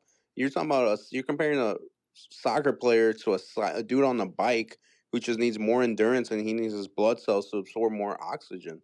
I can compare him to a boxer as well or a basketball player. I don't know. I mean, I just feel like the amount of money that he's put into it and the amount of recognition he gets from everyone of how focused he is. I'm not saying he's not doing those, performance enhancing drugs. But if he was, I wouldn't think that's the main credit as to why he's lasted so long. And let's I not. don't think There's a I don't think guy anybody would. who said, "Don't drink soda, man. Drink water." Like, he's that guy. He's in an interview. He said that he doesn't like that his kid eats fries and drinks soda. Like, this is the guy you're talking about. No, he definitely has talent, and that's what got him there. But what kept him there is definitely the performance enhancing drugs. You're talking about reputation. The guy, I don't know if you guys saw when he was on his come up, but when Lance Armstrong, like, he had like Bible preachers that he was a cancer survivor, even though he gave himself cancer with all the steroids he was pumping in his ass. Like, we're talking about the same type of attention. Like, this guy was the superstar over here. Like, let's not be so innocent to think these guys. And to your credit and to your point, Habibi, he has all that money. Even bigger reason to do steroids so he can keep playing and he can keep buying the good shit. But you just said that Jordan is the greatest athlete of all time, so then wouldn't Jordan fall under that category as well? Or is he But I just think natural all of a sudden? no, but I think all of them are on steroids. I'm not just picking on Ronaldo. Yeah, I mean, I think a lot of athletes are doing something, right? It's like you I mean, can't. Roberto Carlos got accused of it too by not too long ago about with a German reporter about him taking steroids, and he had like the details and documents and everything. Wait, who?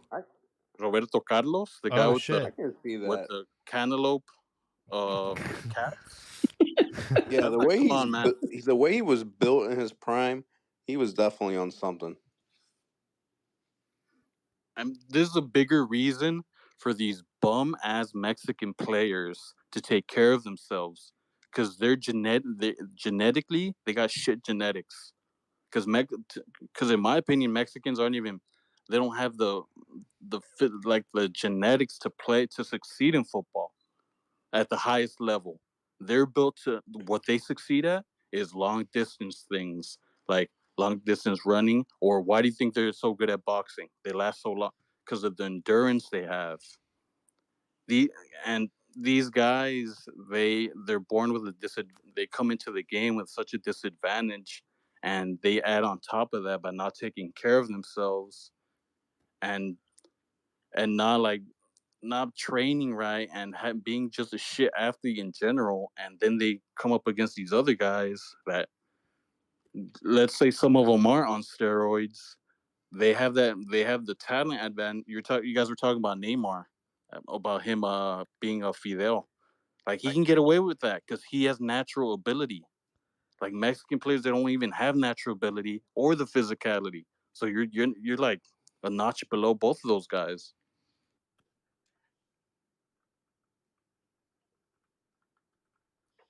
That's my Actually, Ron. That's my I Ron thought DeSantis hating on Mexicans. I thought if Bofo did some HGH, he would have been world class. He had the body type. He just lacked the Mm. he just didn't do any exercise. But they were shooting him up with some shit, like Ivan Drago in Rocky Five. I think that dude would have been a beast because he did have that body type. He just was very lanky. He looks loud. Wait, you said Bullful? Yeah, like body type. I felt he had like the body type to could have bulked up and just been just been very more athletic. But he was more like old school. Like he should have been playing soccer 50 years ago when players could get drunk or eat before a match. Yeah, I You know who think. else had the body type for that? You guys might not agree, but Jurgen Damm. He's built like a deer. And I remember in ESPN they were talking about after when he left to that, I forget what MLS team he went to. I don't know, Habibi. You know you're an MLS fan. Maybe you remember. Atlanta United. Oh, there you go. But the guys on ESPN they were talking about his move there, and they're like, we remember when, because ESPN back in the day when they had the Ascenso rights, the TV rights, and he was playing with Decos, and I remember seeing him playing. I remember seeing him play with Decos, and they made a big deal about it because he was 17, and he was already starting for him, and they compared his frame and his body size to when he turned pro, up to the point where he was playing with Atlanta. The same, like this, like stick figure, deer, like Di Maria, like inbred, like body type. Like no muscle tone whatsoever. Like you can push him over, and the wind will take him away. It's funny you bring that up because if you go to his social media, he started working now like a few weeks ago, and right now he's like covering his arms, he's covering his biceps, and he's saying that he's not gonna like release those pictures to a month from now, so you can see the before and after. I thought it was funny because like he was like working out and like I don't know. I think he was just doing the bar. Like he didn't even put any weights on it. I thought that was funny. The guy I thought was built like a good athlete. I mean, he was a little more muscled up, but was Paleta Esqueda, man. I thought that guy looked like he could have been something, man. What happened to that guy? India, Poland, all over the place. What's happened to all those guys was that Haiti game. After that game, Landin, Santiago Fernandez, Esqueda, all those guys disappeared. No one wanted to touch them. That game ruined them and ruined Hugo's coaching career. Yeah, they had a lot of repercussions, man. That one Haitian in the box caused a lot of damage. I don't think it ruined Hugo's coaching career because after that he still went to Spain. He got fired, man. That's ruining his But career. but the national team didn't want him. I mean, his record with the national team was actually pretty good. No, but ruined his career because he came out himself and said that his biggest regret is taking that job, that he should have stuck to the main team. Because he knows if he would have not taken that job and that Haiti game shit doesn't happen, he would have continued to be the Mexico coach. And a lot of coaches learn from that. That's why a lot of coaches after him, they give the other tournaments to someone else, like the Olympics. Right after after that, they gave it to Tena. I hear you take it, so I don't want to get fired. No, well, that was different. That was different because with when he came on board, so that was pushed on him. But when Dana got the Olympics, that was a whole different committee, and so they set that up of how they were going to work the national team. Whoever the coach was like, no, I don't want it. After they saw what happened to Hugo, you want to be judged for your World Cup qualifying or because you fucked up at the Olympics or some random youth tournament? So that was that set like a president or whatever as well, and he has said himself that he regrets accepting that Olympic position, that he should have just stuck to the national team. They try to do that with Tata too. Yeah, Tata said no. Yeah, he told him to fuck off. Yeah, but I mean, again, it's always. I think that what the big inconsistency with FMF that it's been different groups running it. I mean, the people running it now isn't even the same group that started after the World Cup or that were there for the past World Cup. Cue the X-Files music.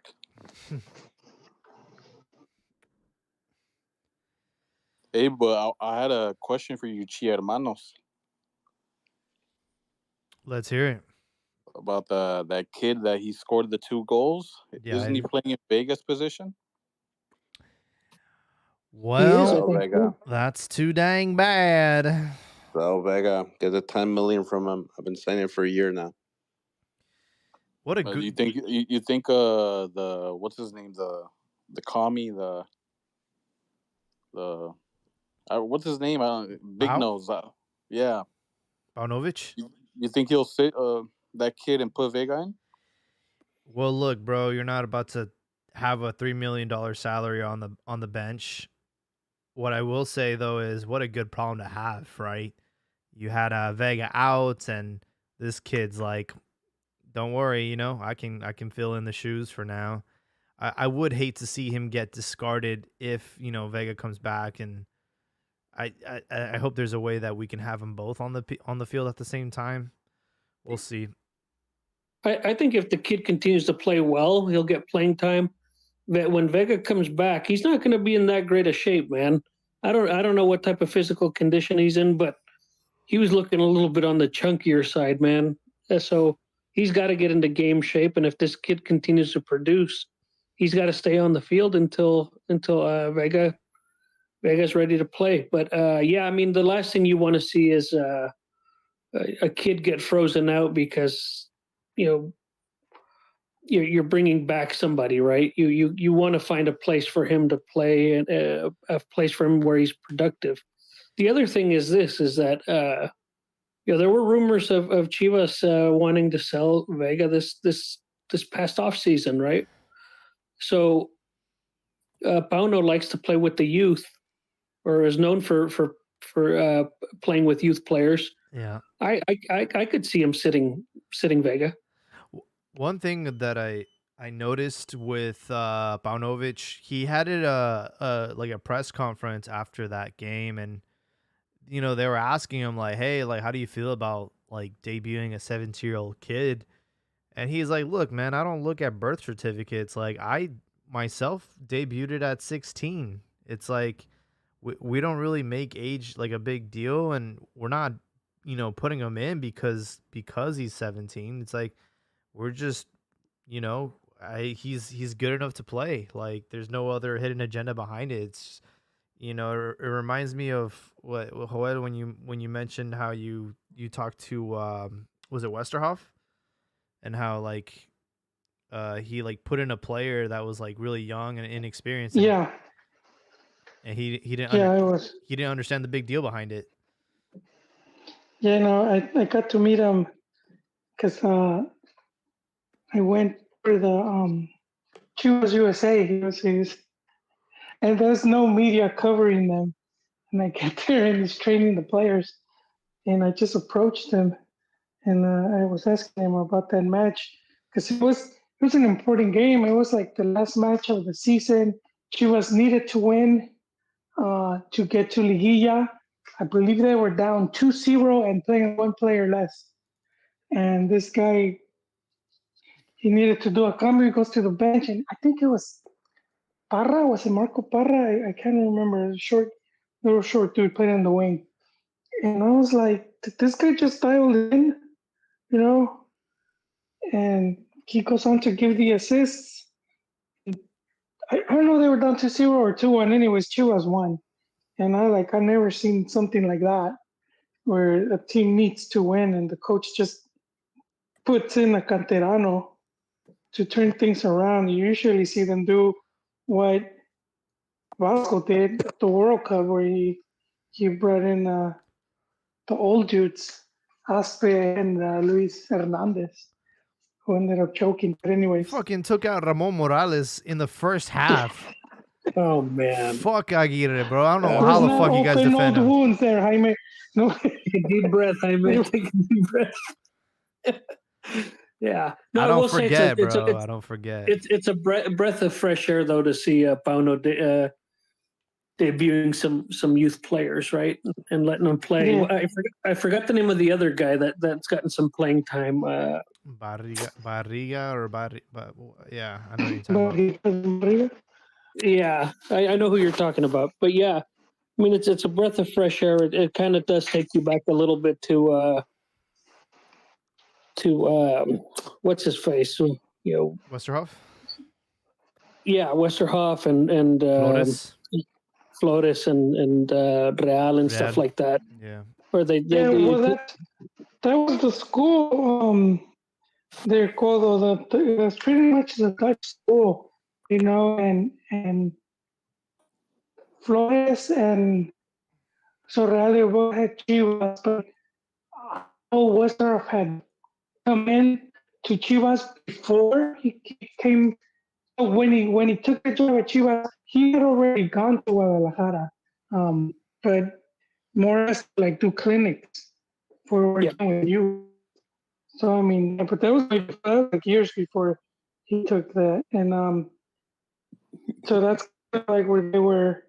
And when what's his name, Nestor takes over the national team, and they put in that was sort of the same idea they had of having all the squads playing the same style, Excuse me. and then you could just all players, and it shouldn't, you know, it didn't make much of a difference because they're all playing the exact same way. Mm-hmm.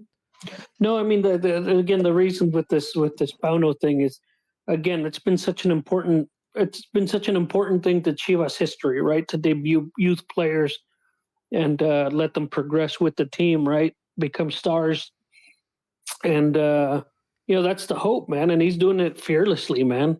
Again, he put in a 17-year-old to, you know, go take over for one of his stars, right? And he's producing. I think the kid. I think if I read that correctly, the kid didn't even. He came up from sub 18, right? Sub-20, I think. Was it sub 20? Yeah, yeah. Because was that right? No, I feel like he skipped a division there. But anyway, either way, Pauno's doing it fearlessly, man, and letting these kids, earn their stripes, man. Become better. Yeah, one thing I like that he said, he's like the tournament is short, so can't find a players and score you 20 goals assist combination.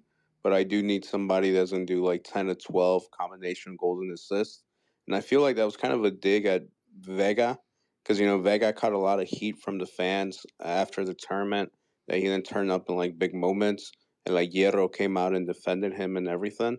But I think that's one of the reasons they were trying to offload him, because they know like his injuries. And I think what the bad luck was that he had that injury with the national team. I think if he doesn't get hurt, Chivas would have offloaded him this offseason.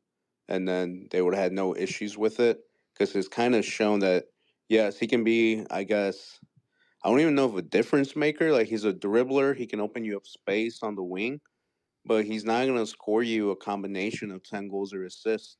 And if you can offload him for 10 million and use that 10 million to bring someone else, even as part of their salary, it'd be good, because that's what they want. You sell Vega for 10 million, you could give that to Carlos Vela, part of salary and free transfer, Pulido, whatever the case might be. I think they're kind of done with them, and that's why another reason this Padilla kid is playing. And they have no problem not having Vega. That's why I asked that question, because if that kid keeps succeeding, they're not going to be able to sell him for that much. Because they're going to say, oh, you're trying to sell as a bench player that this young Apocalypto kid sat. So why would I buy him for 10 mil if I know you're not going to use him? And what I like about that kid is he doesn't even look like he speaks Spanish. He looks like he speaks that Nahua or whatever. I wouldn't want to walk on the same side of the street as that guy. Oh my god, bro! Those are the type of guys I want on the national team, man. Yeah, this is the same kid who with Sub-18, he scored a goal. He ran to the corner flag and started twerking on it. This kid is harmless. Never mind. He said never mind. He wants Jaguar paw. That's called Morenito y le sobra barrio. Told you, I want more of those players on the national team, man. Que le sobra barrio. Yep, hell yeah, man. I want me some Cuauhtemocs and freaking like this kid, man. I want people who are fearless, man. And I also read that I read that up to even at all the lower levels, man. I think the most this kid Padilla had scored was 4 goals, man, and he's already at 2.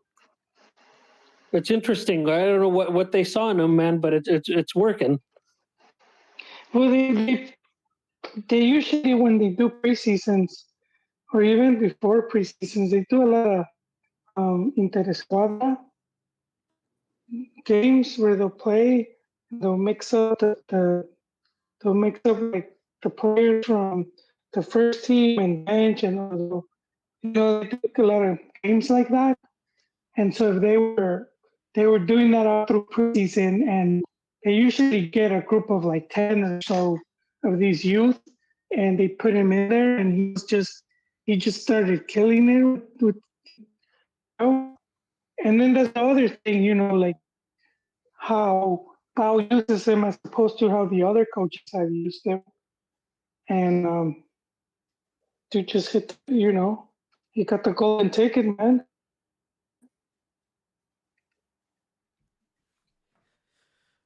I'm really liking Paunovic more and more every day. Excited to see how he finishes this season. Chivas has a big chip on their shoulder, right? Because they choked in the final and up 2-0 at home. So I feel like, Chivas have to return and get the job done. And from what we've seen, I think it can be possibly done. And they look hungry. They look more hungry than I expected. It's like, yeah, like that, like upset them losing that. Like they wanted revenge and they wanted ASAP. And I know it's only 2 games, but if you consider like the last tournament as well, like making it to the final and everything, I want to hear all the people, where 2 years ago, 3 years ago, that Chivas cannot be successful without foreigners. That if Chivas doesn't get foreigners, that they're going to disappear. That they're always going to be at the bottom of the table. All of that it shows is what I've been saying. You need a good project, and what also helps is money. If Chivas had Tigres money, Monterrey money, where you could go and get these, like right now you want Pulido and you want Bella, you could easily go for them from a financial perspective, and then you also have good youth players on the come up. A Mexican team can be successful in the Mexican league with all Mexican players. We're not talking about going out and playing Champions League or playing in Premier League. We're talking about a Mexican team with Mexican players in the Mexican league, and if it's a well-run project and can be successful, and I will never understand why people say that it cannot be successful, but then you want the national team to be successful. You can't have both. If Chivas is going to suck in the foreign base in the league with a lot of foreign players, then your national team's going to suck too. You can't expect the national team to be good because obviously you don't trust Mexican players at a club level. How the hell are you going to trust them at a national, international level? Because they're playing in Europe, that will be the talking point. But it's the same thing. They're playing in Europe against other foreigners. So if they can't compete in their own league against foreigners, why are they gonna? When you bring them all together, why are they gonna be able to compete against foreigners at international level? It doesn't make sense to me. Because they're already competing at the international level. Well, how are they already competing at international level if you can Because get they're a in call Europe. up? Yeah, you can get No, a but call up to the national team by riding the bench at Betis for 5 years. That's not well, I competing know, in but their Europe. whole premise is that they're playing day in day out in Europe, and that's why that makes them now worthy. No, well, to me, it just doesn't make sense. It doesn't make sense that you say that a Mexican team in the Mexican league needs foreigners to win because Mexicans can't do it by themselves. But then you have the highest standards for your national team. It just doesn't make sense. Well, the media has the standards, not the fans. I think it's both. I think the fans expect the Mexican national team to always be competing amongst the best, like top 8, like for some reason. And But don't you think it's a coincidence that you're the best players Chivas had or has? I'm sure you guys can pick out a few and debunk my point, but the best players you guys have had have come from other teams playing with foreigners, or they have in recent experience. years. Yeah, in recent years, like El Polvo Guzman Polo. when he was playing at Pachuca. Oh name. god, that's a fucking good one. Polo Guzman came from out of Chivas, though. Yeah, but He he came got out of Chivas. but they didn't give him a chance. Well, No, they he got traded his him for experience. Cota. Well, yeah, that's the Pizarro. thing. The whole cambio, he was getting a chance, and then he got traded. So, damn, what's his name? Nestor did a trade. So he brought Cota and he brought a couple guys, and they wanted to buy him, and he wouldn't sell. He said he would only trade for Chucky.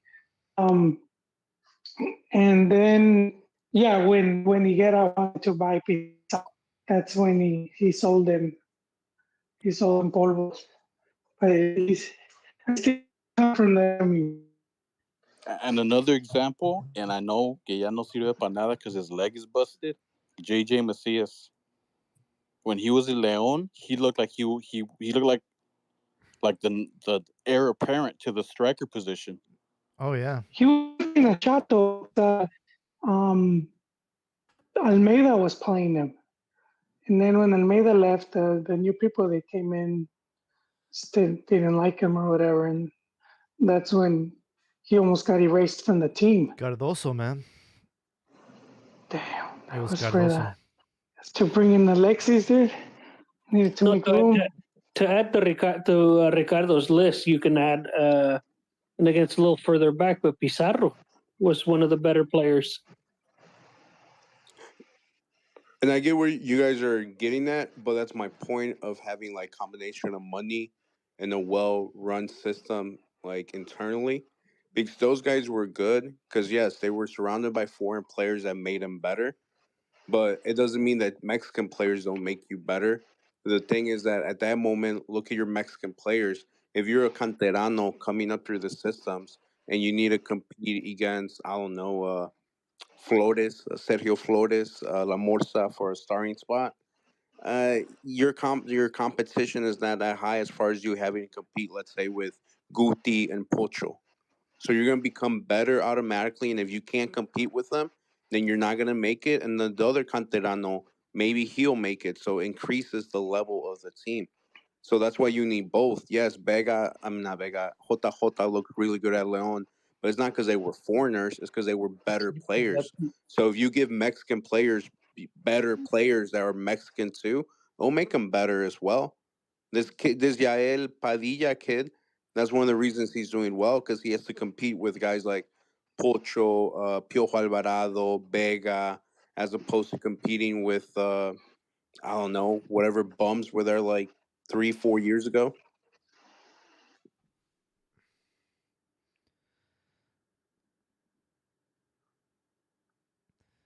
Facts, Just facts, don't run, facts.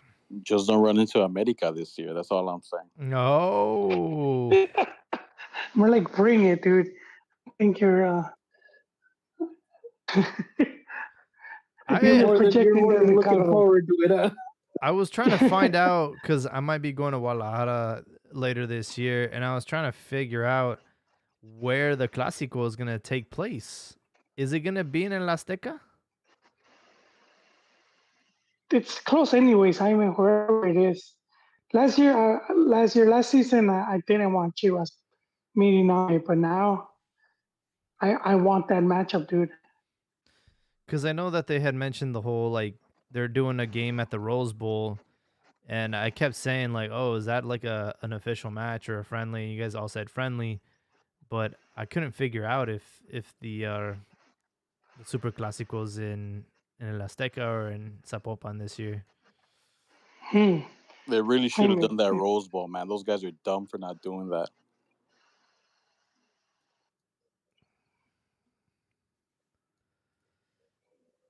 here, let me see. It's at Azteca, Oh, okay. September 16th.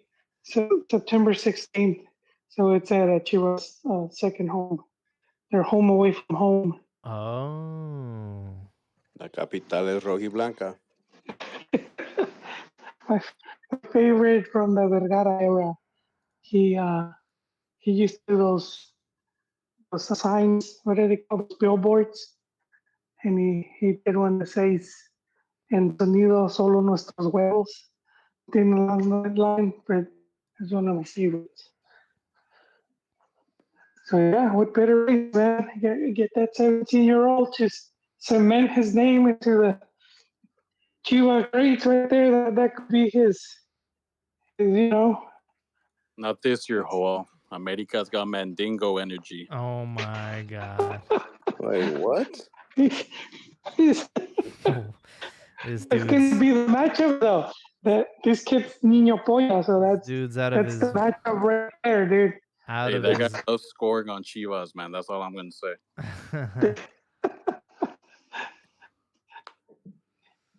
And there's a very vulgar picture out there of him pretending like he's holding something. I'm not gonna say what it is, Oh God. but he scored that goal when they were playing Chivas. Who are you? Who? Quiñones, man. Quiñones. Oh, you guys had Quiñones. I did forget about that.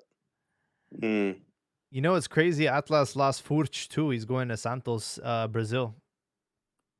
Yeah. I was gonna bring that up, Jaime, because I remember watching that guy in Veracruz, and I always thought he was gonna end up at America.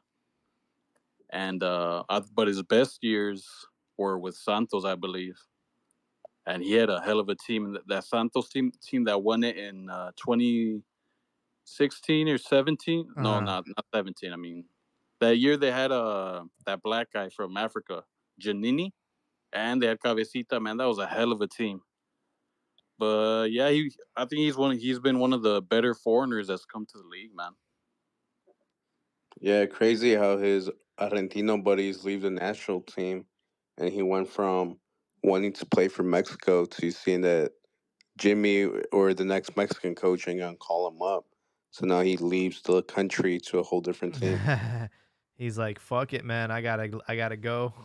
My window just closed." Well, I mean, isn't he like in his 30s now? Yeah, but he Yeah, kept he's saying it'd be like a dream and an honor to play for the Mexican national team. Blah blah blah. Yeah, It's all Yeah. lies. It was all BS. cat. It's all cat. Kind of like when Santi does that, because he already said, because if you gave that guy a chance to pick between Argentina and Mexico, he'd switch in a heartbeat. He already said he's a massive Boca fan. Yeah, but he also said he's Mexican though. He said he's Mexican in his eyes. He's Mexican culture. Well, I said I He was was already German. given the I, chance. I said I was German, and you guys said I wasn't. I never said you weren't. that had to do with seeing that nopal on your head, man. True. Well, boys, we're at the 2-hour mark. I definitely want to wrap it up soon. I want to know how you guys feel about the final against Panama, and if Jimmy Lozano should be given the keys to the Lamborghini permanently.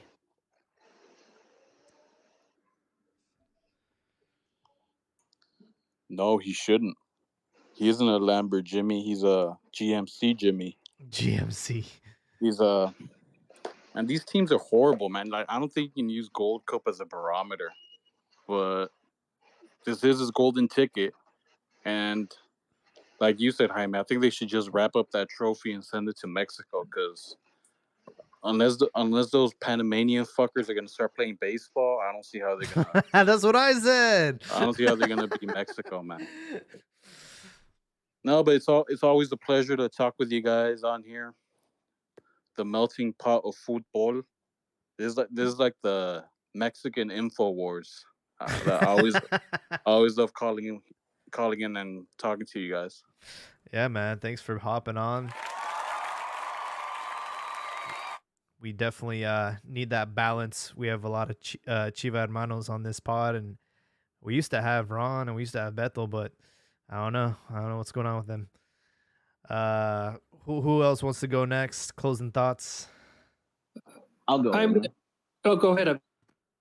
All right. So my thing is the same thing that I've been saying the whole time. I don't like Interinatos. If he's gonna get the job, give him the job from the very start. So I don't think Interinatos are gonna work well, especially with the national team. Porque the moment that something goes wrong, we're gonna start criticizing, we're gonna start doing all this. So you know what? Let's get him out. Let's get a new fresh face in there, and then go. And you know what? If that shit's the bet too, guess what? Amorcito. That's why I still got my side chick's number. Right? So give him a call back, bring him back in. Now, as for la final, honestly, I was expecting more for the Mexico-Jamaica game. So ahorita me vale verga. Right? Club over country. I don't give a shit about this Copa de Chocolate anymore. Oh. Okay. Well, I just want to add something to that.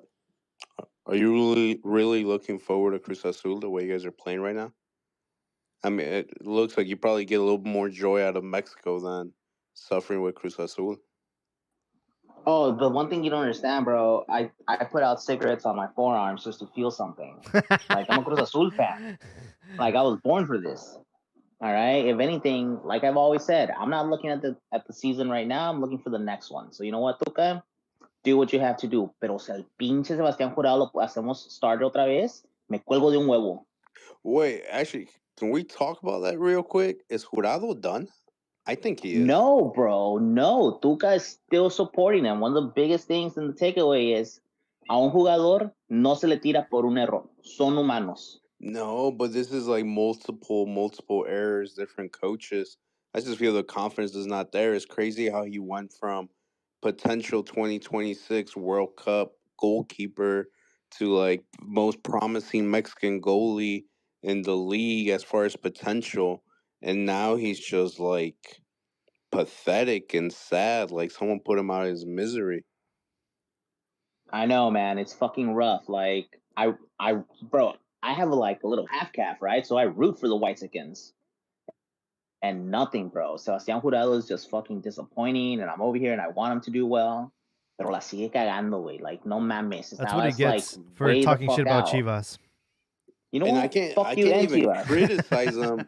I just feel bad for him. Like it's to the point where it's like I feel he's like special. You know, like it'd be mean to make fun of him. It would be mean to make fun of him. It is, man. That's the one thing that Tuca said, right? It's like, ahorita no voy no voy a hacer críticas del jugador. No hay nadie que se siente peor que él mismo en este momento. Damn. Yeah, man. Fucking A. Like, that's why I put that meme on the chat. Like, as soon as it happened, bro, that was my reaction. I was like, puta madre. Like, seriously? And I criticize Ochoa a lot, but when you look at the competition that he has, there is no competition. There's people that think they're competition to him, but literally no one can hang with him.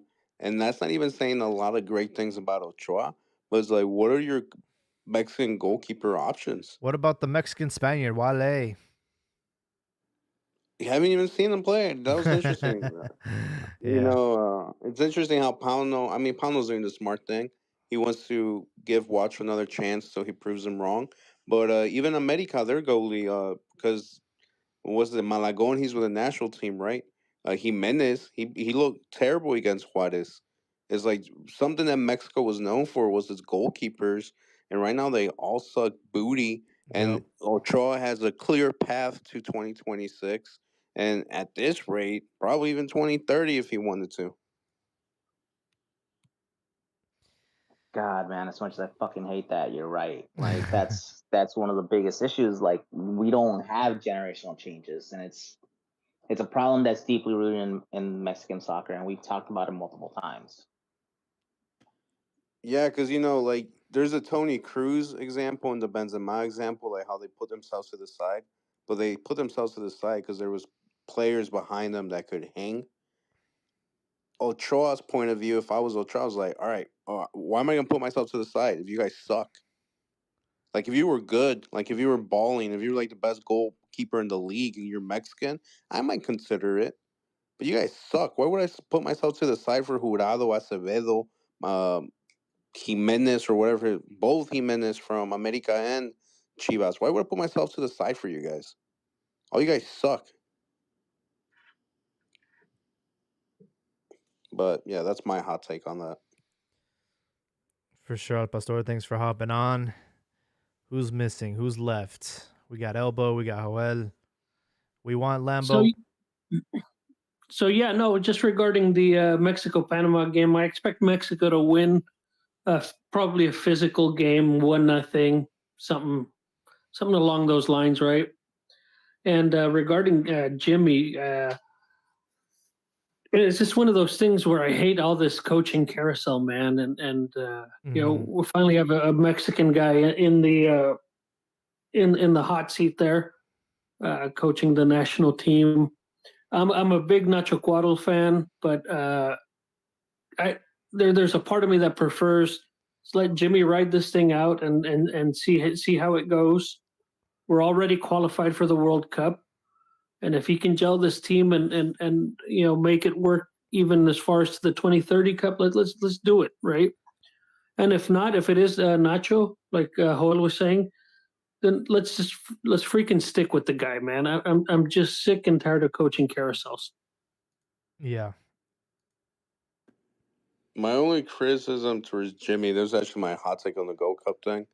Watching the Gold Cup, it feels like I'm watching like college Division One teams, which is like your USA, Mexico, Jamaica, and then not even Jamaica, maybe like Canada, and then everyone else is like a Sunday league team. It feels like it feels like a Sunday league tournament. So even like this Mexico Panama game, same thing. It's gonna feel like a bunch of college kids playing a bunch of kids from the hood. It's just some Sunday league game. It's not like vibes you get from a professional league or anything like that. So, like they said, chocolate cup. I have zero interest in watching it because there's going to be a very physical game from the Panamanians. and it feels very amateurish. Like if you watch the tournament, it's entertaining, but it just feels amateurish. So, like Ricardo was saying, it's not a good way to judge Jimmy. Yeah. Okay, you won some Sunday League tournament. Congrats. It's not. It's unfortunate, that's what they have in front of them, right? So I think that's the only argument I probably have for you. But I agree with you that the competition isn't all that great, but it's kind of hard to gauge it any further because we don't have any big friendlies like against like a Germany or a Spain or whatever coming up, or Copa America, right? It's what if they do it, it's a year away. So it's sort of an unfortunate thing. Joel, you're echoing. That's why I muted you.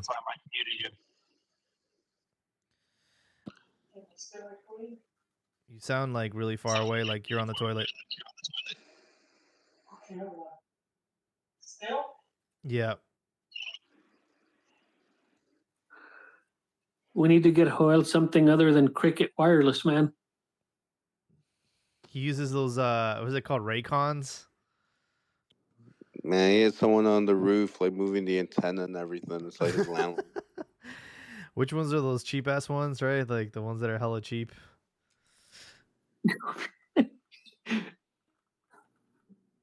Not sure. No idea. I thought Cricket was as cheap as you got, but I guess not. I did not know the struggle. My apologies. Maybe Mint Mobile or something like that. No, I'm talking about like his headset. I think it's like some skull candies or some shit, man. This dude needs to upgrade. Let me see. He's trying to add back on to the. All right, try now, Joel. All right, what about now? No. Nope. It's like the Verizon commercial. Nope. I have Verizon, but We're gonna have to start a GoFundMe to get you a good headset.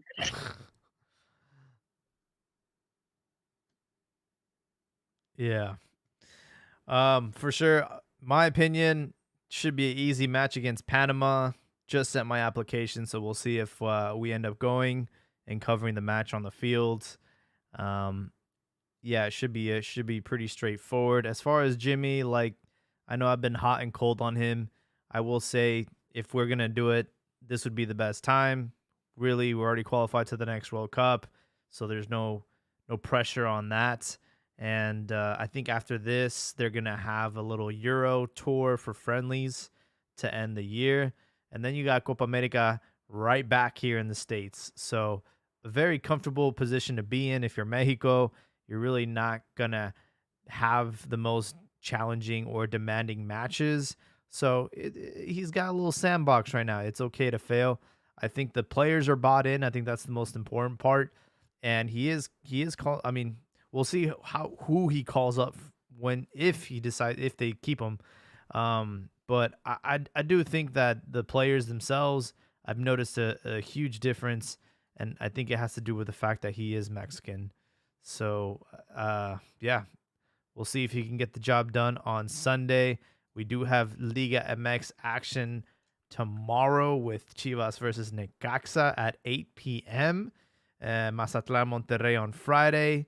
Still pending that match between Querétaro and America. Not sure. I think they're going to play against Puebla on Saturday. So a lot of matches in Liga MX. A lot of football this weekend. Want to thank everyone for joining us tonight. I'll give Joel another chance to speak. See if he fixed his headset.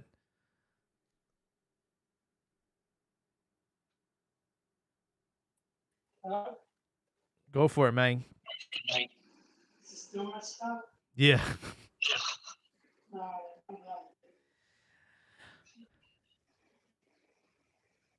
All right, it's all good, Joel. Well, thank you guys for hopping on tonight. Thank you for everyone in the YouTube chat. Have a great week. Be safe, and we will catch you all in the next one.